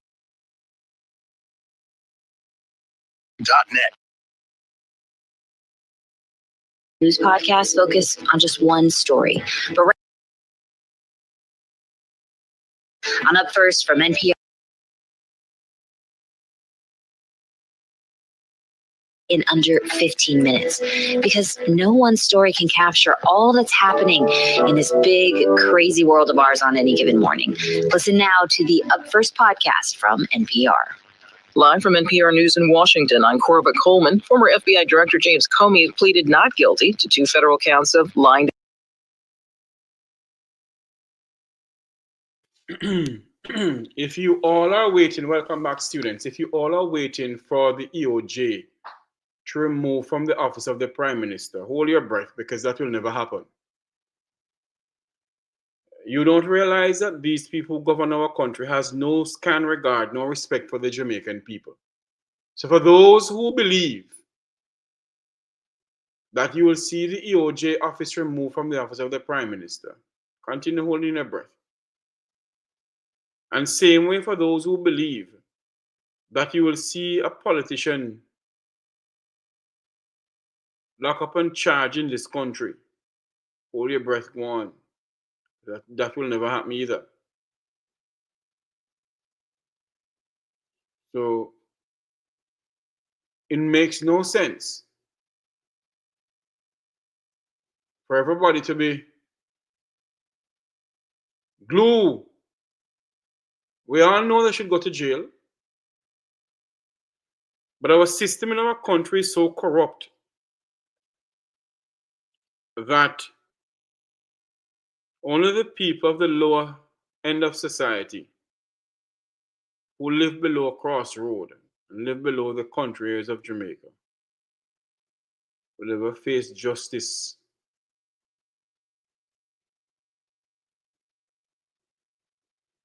Those of the upper ends of society will never face justice in this country. So if you believe that it's going to happen, think again. And this nonsense has been going on from time immemorial. I think it's now there have been mismanagement of public funds from ever the inception of this independent democracy. If this country is independent, they have been milking the coffers of this country from ever since Jamaica gained independent. And until now, one person ever faced justice in this country, or ever faced the full force of the law in this country. and his former MP Jack Smith. Nobody else. Because our system is so corrupt, our system of government is so corrupt. So if you think that we, the Jamaican people, will ever hear a breaking news that Jamaica's Prime Minister is XQYZ, or breaking news, Royal Reid has been officially charged and sentenced to whatever years in prison, continue holding your breath. That will never happen.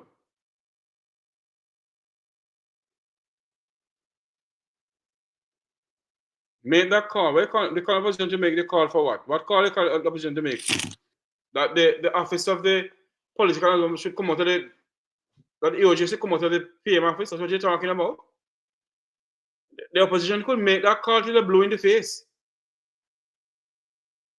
If the Prime Minister don't see it fit to do it, he ain't gonna do it.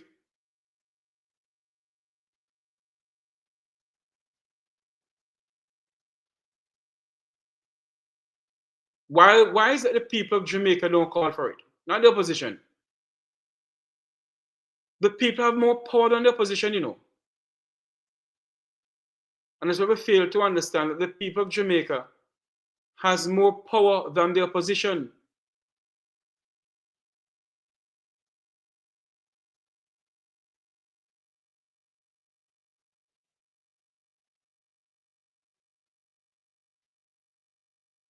Yep.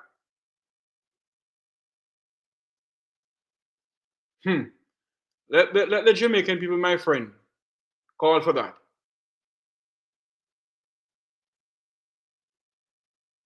The people of our country has to be doing it. Those who live in the Jamaican diaspora can't do anything. We only can teach and hope that they will listen to us and do something. They are the one who can vote. And on September 3rd, they had an opportune time to make a right decision, and they did. The right decision is who they have in power now.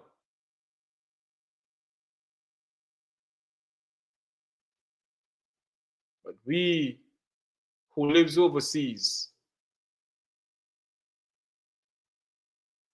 they have no scan regard for us. The only time they have any regard for us is when a disaster may hit the country and they want to beg us. And when they beg us and the money going down, it goes down in somebody's purse. And I hear nothing more about it. And when you try to educate the people down there of what is going on and how the money just gone. Luke is okay, you know. Luke, George Cook is okay, man. They tell us that we're lying. The same way they tell us that we're lying, the Prime Minister don't have to donate bank account. The same way they tell us that there is no corruption in the country.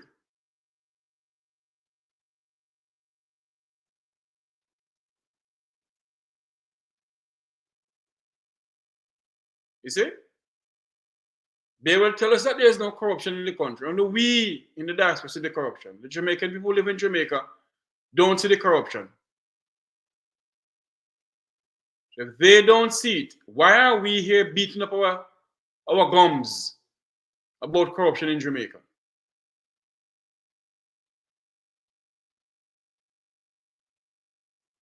Why are we?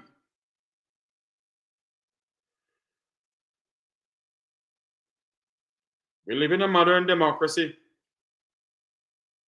And as I wrote to somebody a while ago, I wrote to a very good friend of mine a while ago. They asked me a question, and my answer to them was this. Based on the question they asked me, I said to him, the Prime Minister of Jamaica and the Speaker of the House of Representatives, and by extension, the politicians of Jamaica, has no respect for the Jamaican people. So do not expect any of them to come and apologize to the Jamaican people. And I end by saying this to them also.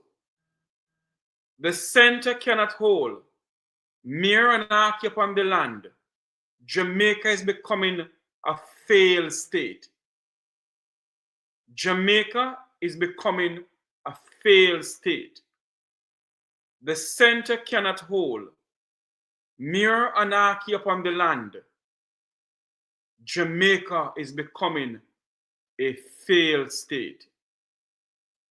Prime example of what happened in the parliament yesterday. Jamaica is becoming a dictatorial state.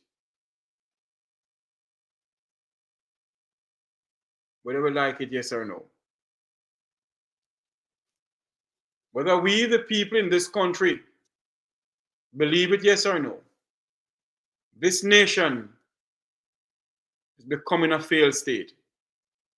Let's go back to Conrad O'Brien. Welcome back to Straight Up right here in News Talk 93 FM. My name is Conrad O'Brien. They call me the Fireman. We go up until 12 midday. We're coming to you live from the studio here at News Talk right here at UWI Mona campus in the parish of St. Andrew. Oh Lord, I don't know what's going on. We've lost the audio with Conrad again. As I was saying until we get the audio with Conrad, Jamaica, the center cannot hold mere anarchy upon the land. Jamaica is becoming a failed state. Let's see if Conrad O'Brien is back. We can see him talk, but there's no audio. You know, the father was of interest, but of course we were waiting official communique from the police, and today we are hearing that, well, from yesterday we're hearing that the father of this little girl was a person of interest.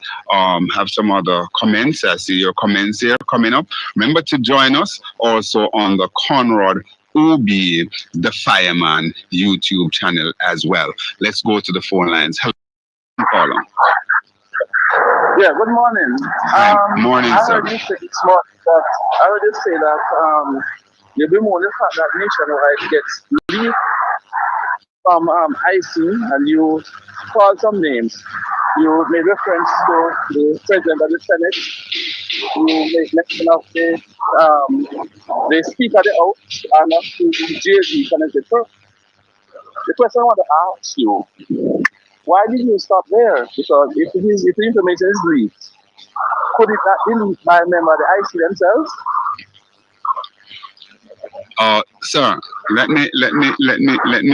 I mentioned you need not listen selectively, because I did mention the IC as well. Why would I mention name of the IC? The IC is a body.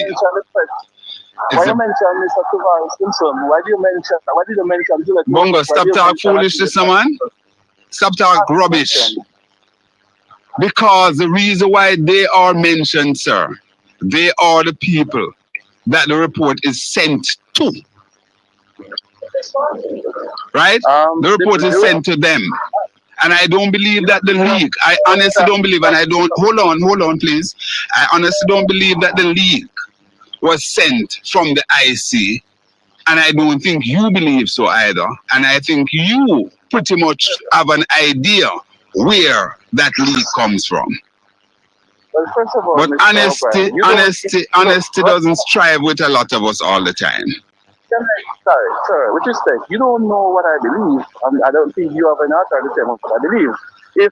I remember at one point, Miss Dr. Dayton Campbell said Nationwide that tomorrow you're going to see a report by the IC. Yes. And the following day, the IC report came, and there were questions of how did he know that until his friend who attended his wedding was discovered. So I don't know that you are saying if members of the IC know the report, then they also could leak it. What do you mean I don't believe they can leak it?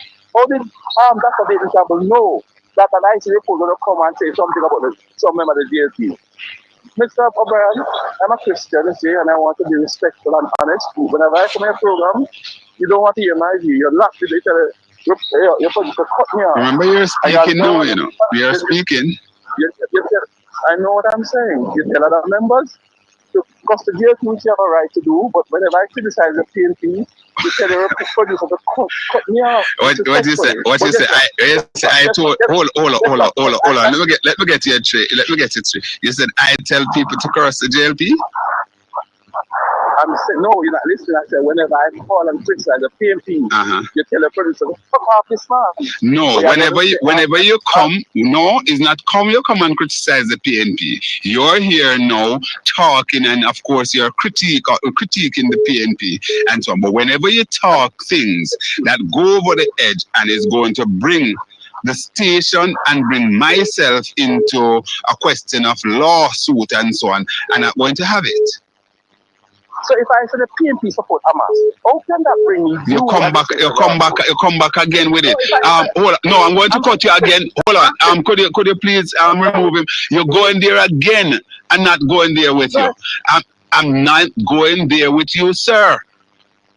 Right? I don't know that any political party in Jamaica is supporting Hamas. Don't do it. You're going on quite well. I allow you to speak, but you can't help yourself. You just have to go there. I know of nobody, no political party certainly in Jamaica, whether the PNP or the JLP, that is supporting Hamas. You need to cease and desist. And Madam Producer, maybe we're going to have to give Bongo some time out. Hello, caller. Yeah, good morning, brother Ben. Hi, morning. How you doing? How you doing, my sister? I am Poco. I haven't heard that word in a long time. I don't have a job, so you know you're Poco. So who is this? You see, I'm somebody. Miss P. Miss P. Oh, how you doing, Miss P? So how come you don't have a job? What happened? You lost your job? Yeah, come here, PNP. Oh my goodness. So you go. Anyway, I really hope sincerely though that has nothing to do with you out of a job. Yeah, man, I told you one, but so that is a lie. Yeah, man, that's a reason. Well, there are business people in your party. Here is it. Miss P is a lady who go hard and talk against issues that she believes is going wrong. She's saying that she lost her job. So any of you listen and have a job that can offer Miss P, don't know if she wants to tell us what she's interested in, but have a job can offer her, I think it would be good to offer her a job. We talk here, yes. Okay, good. But the reason why I call, because I'm there class, but the reason why I call is to probably update. I don't know if you're here. Tell me, man. The gruesome murder of the 13-year-old. I was listening to Andre's show last night, and it's very terrible. No, man, we have all the information. We carried from yesterday. The 13-year-old up there in Baileyston. Yeah, and that's what the father done and put it on video and all type of thing. Very gruesome. You mean there are videos out there with the fathers basically molesting her and have it on video? Yes, they call it boogering too, not even whatever boogering style. And whatever, and carry her, we call it hairdresser, and she start the hairdresser until she got lots of things. And it's alleged that it was reported to the police before it reaches far. But I don't know which one of the police it will report it to by the stepmother, but the stepmother does not live there, she go and come. And the child reported, it's alleged. The child reported to her and she tell it to the police, but probably them never know to see it and the answer. Yeah. Well, you know that which you just said a while ago about it reported to the police. It would be interesting to find out if that is really so, because if that was reported to the police before and the police did nothing, once there is when you make these report these days, you get a receipt, Madam Producer. Once you make this report at the police station, you get a receipt.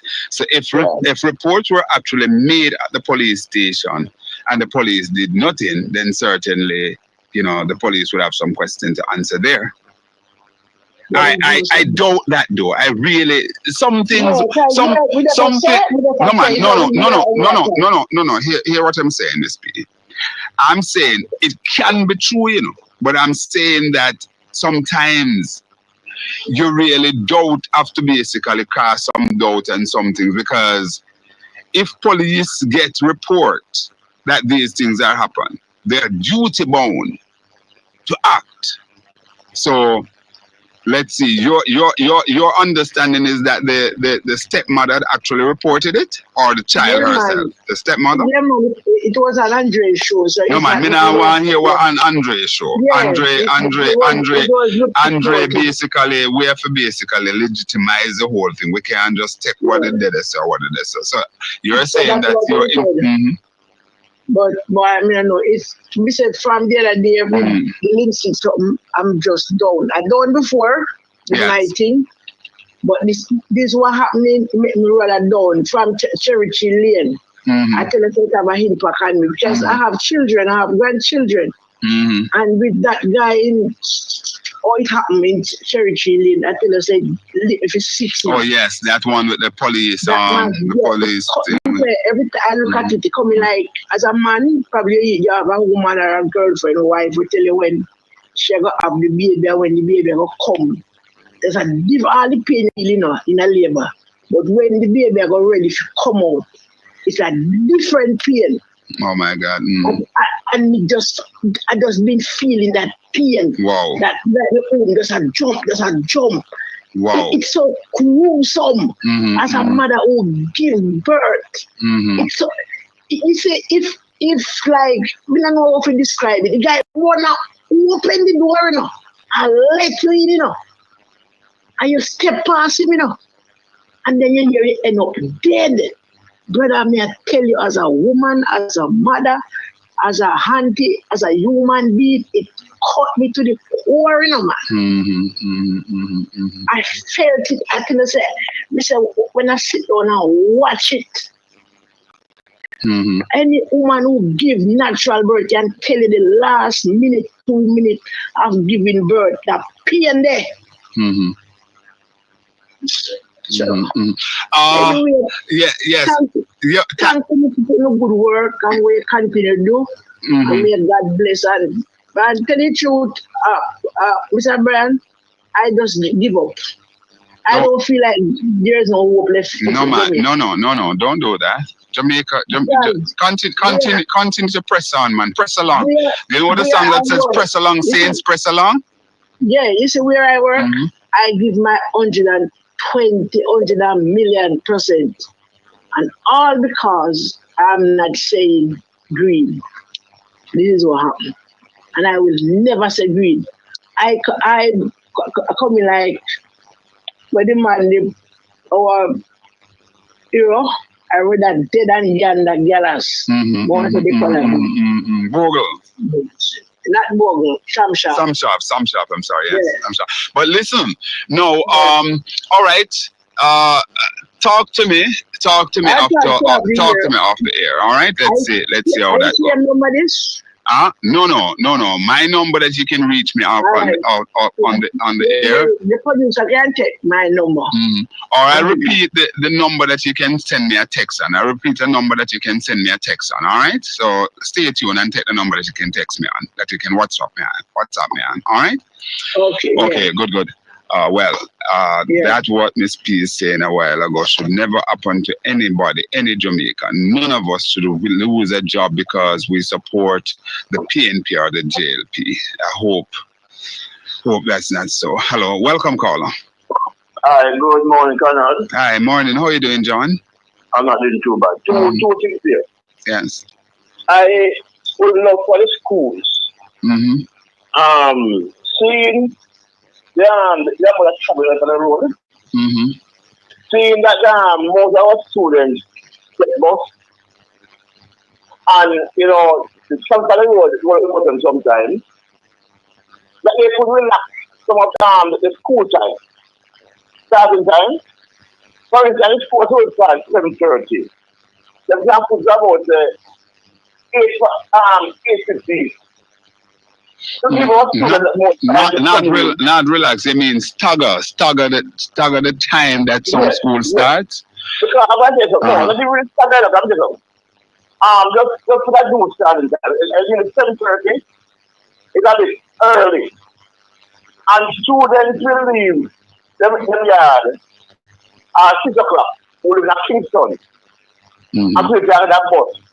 So they are going to go to school and then come there after 7:30. But here what happened with that, John? I understand what you're saying, but what happened, what you basically do is just transferring the time when the road is inundated, because a lot of the traffic that you're seeing on the road is because the students are out, It's because the students are out. So if you move the time to say to a later time, then what you're going to have that traffic that come in the early part of the morning, come at the later part of the day. So the best thing would have to be, as I said before, if you're thinking about that, is to stagger, similar to what we talk about work hour. You don't have anybody going in at say 8 o'clock, but you have some people going in at 10, 11, 12 or so. So you still have that full 8-hour work day, but you actually don't have everybody out at the same time. Those are some of the creative ways that I think we can look at to really, alleviate the heavy traffic. Because boy, I can tell you, John, it is bad all over the on the road same time. Yes, this is my brother. I went to Parliament yesterday. Yes. And it's going to show that the JLP never come to Parliament to any compromise. They can't just try to see the hand between all the opposition going why respond them. But they get a rude awakening yesterday. A very rude awakening. Because the standards are that clearly say that no minister must be chairman of the committees. Of the committees. That is a standard. No matter which way you bend it, no matter how you put it, no minister must be the chairperson. And you see, as great as Cameron said, that the JSP government has packed and given everybody 1 year a ministerial post. Or a minister post. There's only 5 people. So, that's a quandary. But still, it can work out. Because the sticking point is not so much the members. It's about the chairman. Yes, that's the sticking point. So it is easy to be resolved. Just the opposition and the chairperson. John, can I say this? And it's something, and I'm saying it in all honesty. And Mr. PM, you have to look at it. You have to look at whether your words match your deeds. You said at your inaugural speech that you are seeking, you want consensus, you want to build unity.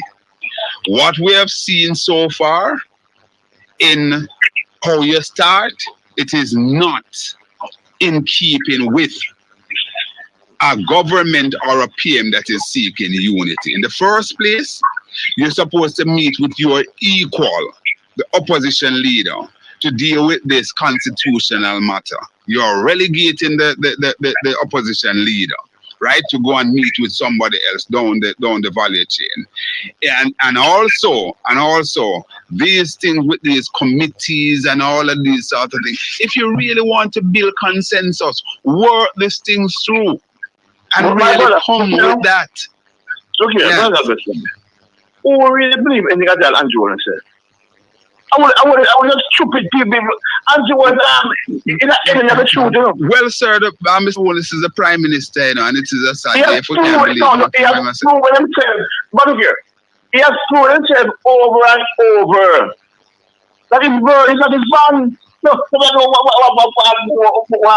what people find strange. He's a professional man of his arm with the end of the truth. All right. We all know that. I have to basically still repose some level of saying that, boy, I expect to hear leadership coming No, look from here, the Prime Minister. my brother, look here. If everybody expect Jamaica economy to grow more than 1.5% in a given year, in this 5-year term, I have people that move to tell them. Because we have seen the trend over the years. If anybody believes that anti-owners really want consensus, we can slide that space tomorrow morning. But it's not happening. That is not the nature of the man. So we are in a very bad place then, because if and that is why election has consequence. Mm-hmm. And if you can see this man will operate through 9 years, and you have given that 5 years, and please event change within time. But maybe some of the people are happy, so they went out and did what they had to do. I would just talk up on somewhere else. I will never change. All right, my friend. Take care. Yeah. You're good. All right. So, heartbreak hits. All right. Cloak of sadness covers school after murder of 4-year-old student. And that is a 4-year-old. Break, madam producer. All right, let's go to the final break. So come.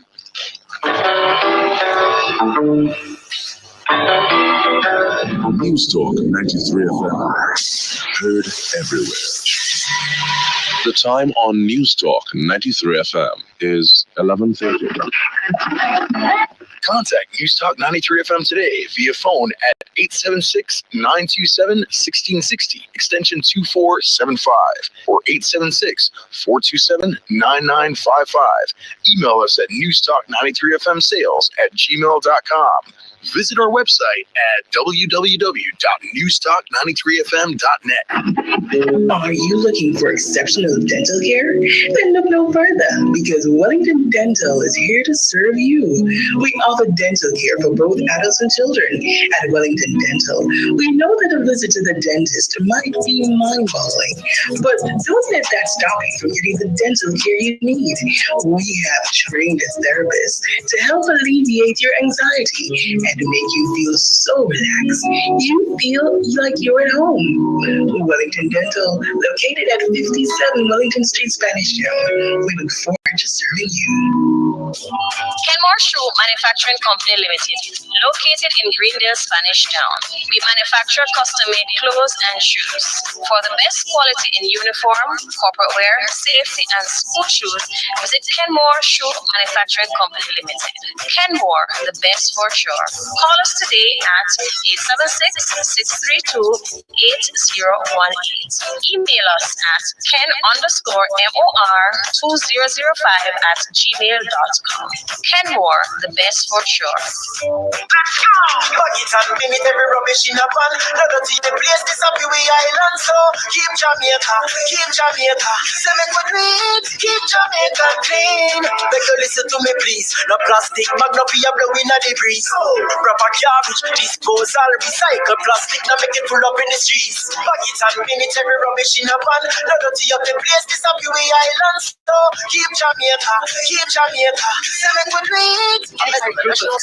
Now in the heart of New Kingston to serve you better at 31 Tobago Avenue. Get Empire Stationery and Office Supplies, Empire Restaurant and Hotel Supplies, and Empire Med and Scientific Supplies. Free same-day delivery island-wide. Visit their showroom today. Call 876-906-1965-6 or WhatsApp 876-775-2277.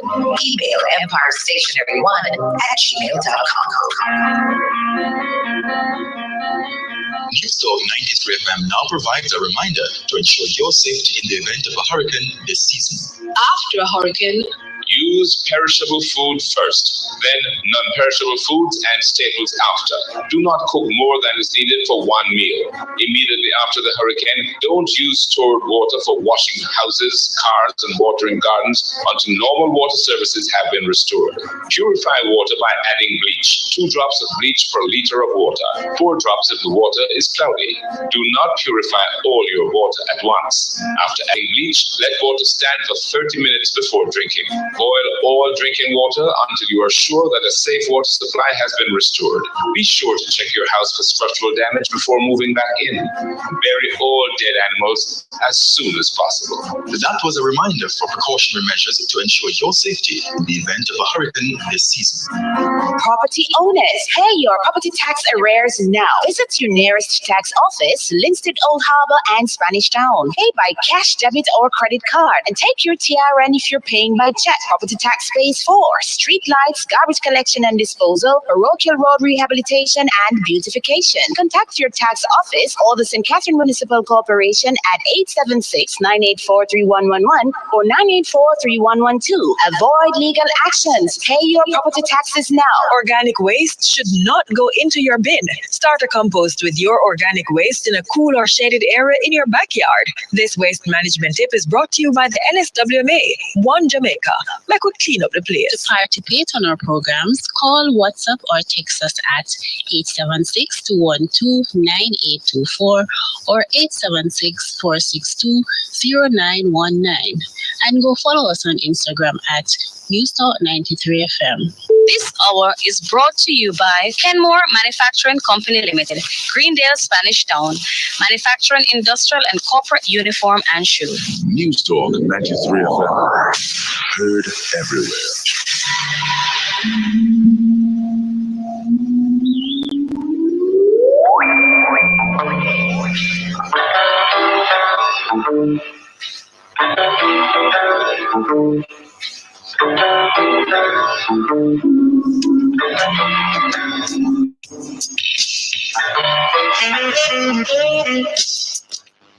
Indeed, welcome back to Straight Up right here in News Talk 93 FM. Thanks for those expressions that coming through on the Conrad OB, the Fireman YouTube channel. We're seeing them. And, you know, a lot of people are expressing the fact that they are not trusting of the Prime Minister's word, and so on. There are persons who are talking about Bongo here, saying that he needs some time out and so on and so on. Many other things coming through here. I'll try and read some of them before we close the program. But it's that time of the morning. We're going to be talking to Senator Lambert Brown for a few minutes here and indeed look at some of what is happening here in Jamaica, land we love. This time we're heading to the industrial aspect of things. And of course, Senator Lambert Brown is a fourth term senator on the People's National Party bench in the upper house. And indeed, he also is the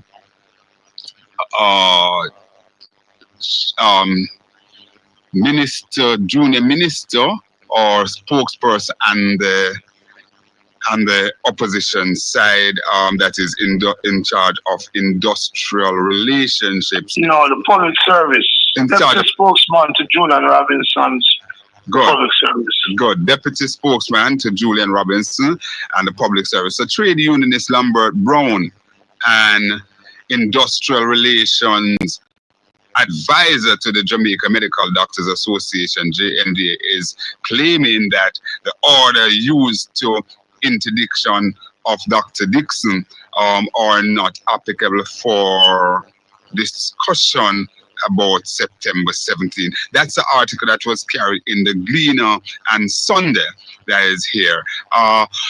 Senator, welcome. Thank you, Conrad, and may I congratulate you on your YouTube channel and encourage people to subscribe to it as well, because the more voices of reason and progress we have in this social media space, the better for the country. And so I congratulate you and setting it up, and I urge others to subscribe to it.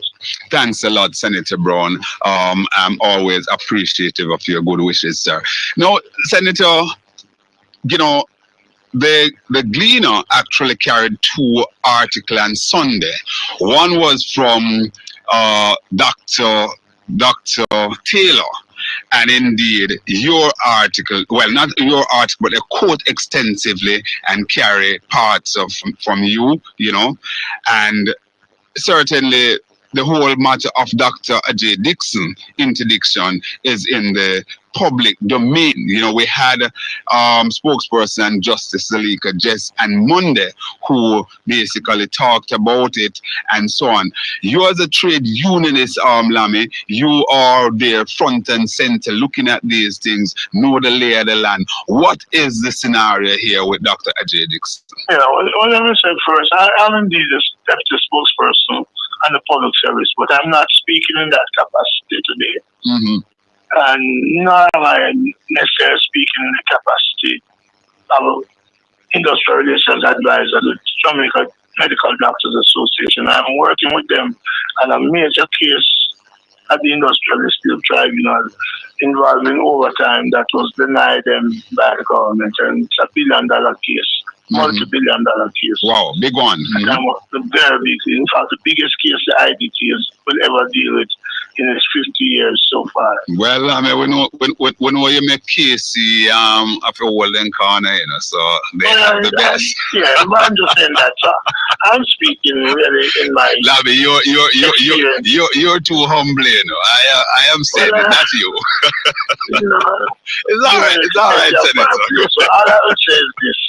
That I'm speaking as a trade union for over 50 years experience. And I want to thank Erica Bircher for calling me and asking me for an interview. An interview I gave on my way to the funeral of a very dear friend of mine and comrade, Rose from the PNP, whose funeral was last Friday. So I gave the interview on Friday. Essentially, Conrad, is this.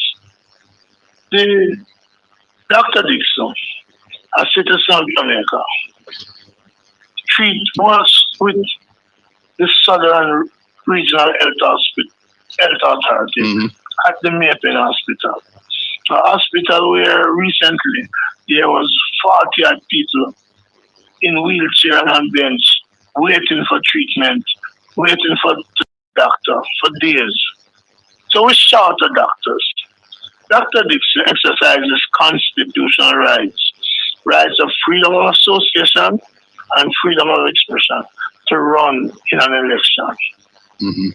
The Southern Regional Health Authority, acting on advice given to them last year by the Ministry of Health, who is now trying to distance himself from it, said that he should be separated from his job.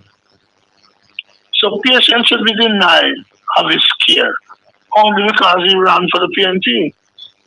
And so they wrote it to him, as I understand it, put him on interdiction, and they asked to meet with him to discuss how much pay he should get while he's on interdiction. So he's not only working, but will be getting a portion of his pay. Yes. While patients suffer because some people who are on the board decide that because he ran in the election, he shouldn't work as a doctor in their region. And let me just tell you who are some of the people on the board. The board is chaired by a man named Wayne Chen. Yes. He ran for the National Democratic Movement in Northeast Manchester some years ago. Yes. And in a latter article, he said he was being quoted by both parties to run again. And somebody who is arguably being a long-time supporter of the Jamaica Labour Party. That is correct. And not even he can deny that. Absolutely. The second person on the board is a man named Michael Stern. Yes. Michael Stern ran as a candidate and won against Richard Azan in Northwest Clarendon. Then Richard beat him. And remember, he also served as junior minister with Carl Samuda in Commerce. Correct. And he also was one of those MP, I believe, who had issues with dual citizenship. Yes, he did. If my memory serves me right. And he was head of RADA, the RADA board. Yes. And he was, up until relatively recently, chairman of the era council, including the Clarendon era council for the Jamaica Labour Party. So that's two people who have run elections for the JLP. A third is a man from Clarendon, a former mayor named Winston Mirage. He's currently the sitting councillor, I believe, in the Rocky Point Division, yes? Rocky Point Division for the JLP. And the fourth person is a man named Omar Miller, who is the sitting councillor for the JLP. Craighead Division. Called Craighead in Manchester. So and who was housed from becoming the candidate for the JLP in Northeast? No, I want to say it differently. Who was picked by Audley Shaw to be his replacement until Andrew Wallace put in Audrey March. Yes, correct. So those are the people who are saying people should be fired for running an election. What about Marley sang again? Oh, hypocrites, hypocrites, alright, so here we have a set of hypocrites. That's why I'm describing them. Who run election, but believe that because Dr. Dixon ran for the PNP, he should be punished. Punished with the loss of his job. Because when you put somebody on interdiction, you're essentially saying you don't want them in the service. No, to that, I have said, and it's not the first time those people are doing it, because they did it to Dr. Desmond Brennan, who ran in the same seat as Dr. Dixon in the past. So I am saying, firstly, what they did to Dr. Brennan was unconstitutional. So it's against the Constitution. There have been some cases in the Eastern Caribbean, Barbados, in St. Kitts, which address the same issue and show that it is unconstitutional. When the Chief Justice made his ruling in respect to the NITS case that Julian Robinson brought against the government, he said there are some laws in Jamaica that may very well be unconstitutional given the Charter of Rights passed in 2011. Yes.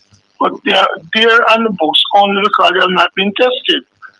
And I believe the staff order, which is not a law, by the way, it's not even a contract, is also in breach of the Constitution.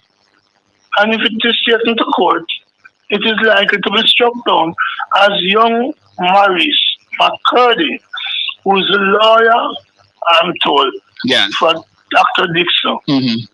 He has written to the Southern Regional Health Authority, and he has made the point that the staff order is in breach of the Constitution and is likely to be challenged in court. Good. And by the way, young McCurdy is the same lawyer who took the mayor of St. James to court and won over the candidates who had put up poster. So it's a good young lawyer with a good track record. I believe he's going to prevail. Indeed, Senator. Just stick a pin there. I want to put this to you because, you know, I can hear the voice, not as loudly as when the PM said he heard the babies crying, but I'm hearing the voice out there saying, Conrad, there was a matter out there in Portland, in St. Thomas, with a JLP councillor that it was Dean Jones, and I think it was the Chief Justice who ruled in that case. That was not a constitutional motion. That's why I'm asking you, Lamy. That's why I'm putting it to you. That was not a constitutional motion. Good. Sorry, Senator. So that's why I'm putting it to you, because what happened, that's a thing that the JLP persons bring forward. So I wanted to your former friend, as he's still a friend, the Parliamentary Secretary will have thrown up his mouth. He goes about and talk these things of which he doesn't know. He took a vote in the Senate to uphold the Constitution of Jamaica. I so took that vote to uphold the Constitution of Jamaica. So anything I'm looking at, I start to ask, is this consistent with the vote I took? Yes. Dean Jones' case was not a matter of the Constitution. It was about the specific legislation. Okay. Which to be frank, if it is tested, may very well be found to be unconstitutional. So, but it wasn't tested as a constitutional issue. And that makes a fundamental difference. And let me explain this to you. When Onis went to court the other day against the Integrity Commission, the judges lick out some of the things and then said to him, you don't need leave for constitutional redress. So the court is saying to him, two different things here, judicial review and constitutional redress. You can go on the constitutional matters, but we're not giving a leave on the judicial review side for some aspect. So there's a difference as to how you approach a court. And it's a university station, so I'm trying to use it to teach some people a little of the law, so them don't go run up them mouth. Absolutely, and that's why I put the question to you, because I know that you are quite versed in these things. So I want to have the clarity there. So it wasn't done as a constitutional motion. It was done as a constitutional motion. The law might very well have been struck down. Just for example, you see the state of emergency. It went to court, and even the Attorney General Marlene Malawu was saying, "Oh, one judge can overthrow the Constitution, need three judges." But then finally it went to the court, and the Constitutional Court kicked it out. So it is important to know which move you take a matter to court. Judicial review is one thing. Constitutional declaration being sought is another thing.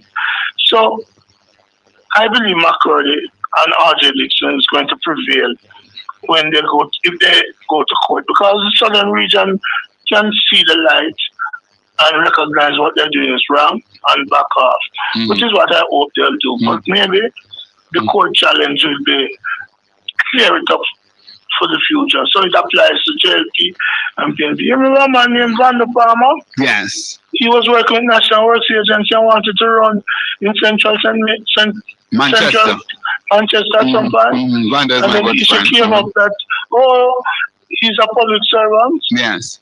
Good.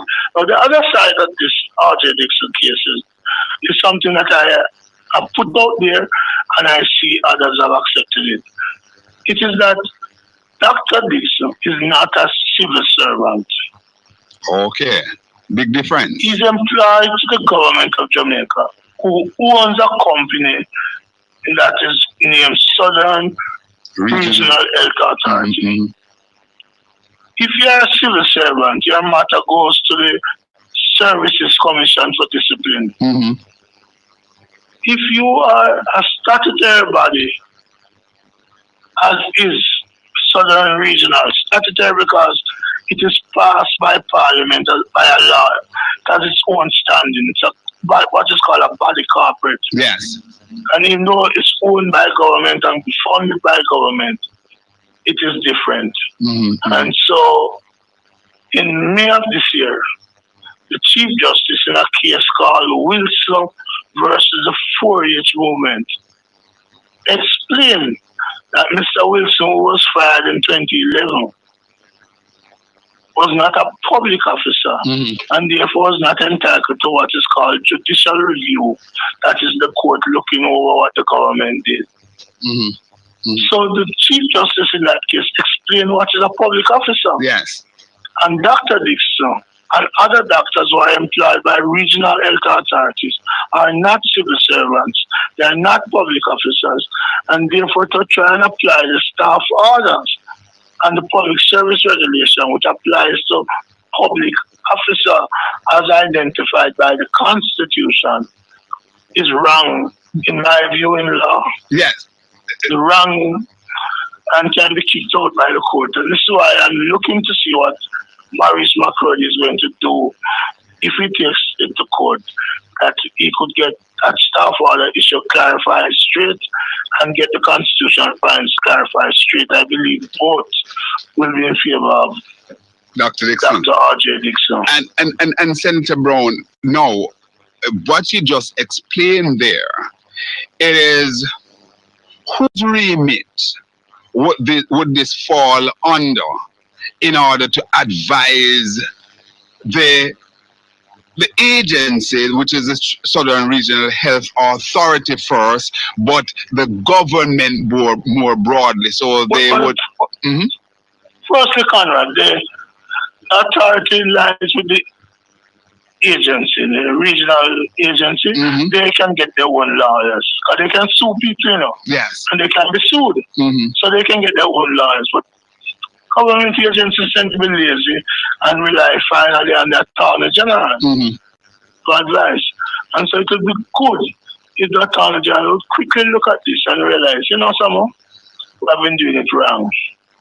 Times change, laws have evolved, and we are out of sync. And I'll give you 2 examples of this. Many years ago, I had a matter at the University Hospital. Yes. And before I was a senator or anything like that. And the University Hospital took one view, and I took another view. And the University Hospital decided to send it to the Attorney General's office. It had to do with vacation leave. Whether or not, while the workers, if you are employed to the Ministry of Health, for example, or the National Security, or in civil service, when you go off on leave, they have something which say you don't earn the leave. So you don't earn leave when you're on leave. You have to wait until you come back. But under the Holiday Pay Act, once you're an employee, you earn the leave whether you're on leave or not. So I said, for the university hospital workers, that is what applied. The Holiday Pay Act. They sent it to the Attorney General's office, and the Attorney General sent back and said, you know what? He's right. So I made that point to show that the laws evolved. And there's another case where the government had sent the lady who was in charge of the Bureau of Gender Affairs, Faith Webster, an interdiction. Yes. And that cut her pay in a quarter or half pay. And the court says, no, you can't do that. You have to have a meeting with her and discuss her life and how much pay it should be. And that's not in the public service regulation, by the way. Senator, we're up on time. I'm going to have to bring you back on this, but one question come in. The former chairman of the Police Federation, Rowan James. That's the next one I was going to Rowan James. But he was actually by the court saying he should be getting 99% of his salary, and he's getting 75%. I was going to go to that out of faith stuff. So you see the point I'm making. Things have changed a lot.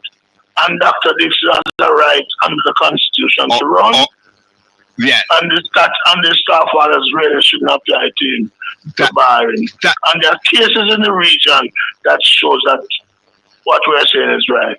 I wish Maurice McCurdy, the lawyer, all the best. I wish Dr. J. Dixon will be given back his chance to go and treat the patients rather than make patients suffer. Thanks a lot, Senator Lambert Brown. Always a pleasure. We'll pick up on this again, Lambert, because certainly this is really information. This is education for our people. Thanks a lot. God bless you. That's what I try to do. All the best. All the best, Senator. Good. All right, so that's Senator Lambert Brown there. I'm going to just ask my listeners, my viewers, just to read what is being the interaction that is taking place here. And remember, you can also continue to contribute and to participate of the End the Radio show here on my YouTube channel, Conrad OB, the fireman, on my YouTube channel there. So you can join us there. And indeed, this afternoon at 3 o'clock, I will be up on this channel here. One minute, Madam Producer, please. Where is it? And this channel here, I will be there with my dear sister discussing Black History Month channel. Subscribe to the Sister Shanice's YouTube channel.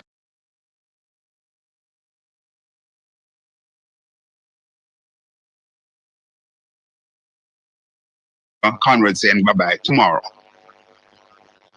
The preceding hour was brought to you by Kenmore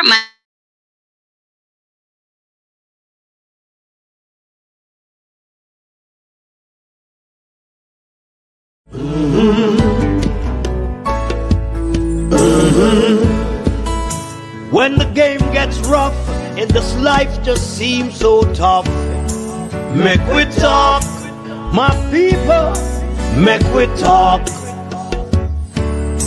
When this town becomes an ugly place, don't let it erase the smile from your face. Make we talk, people, make we talk.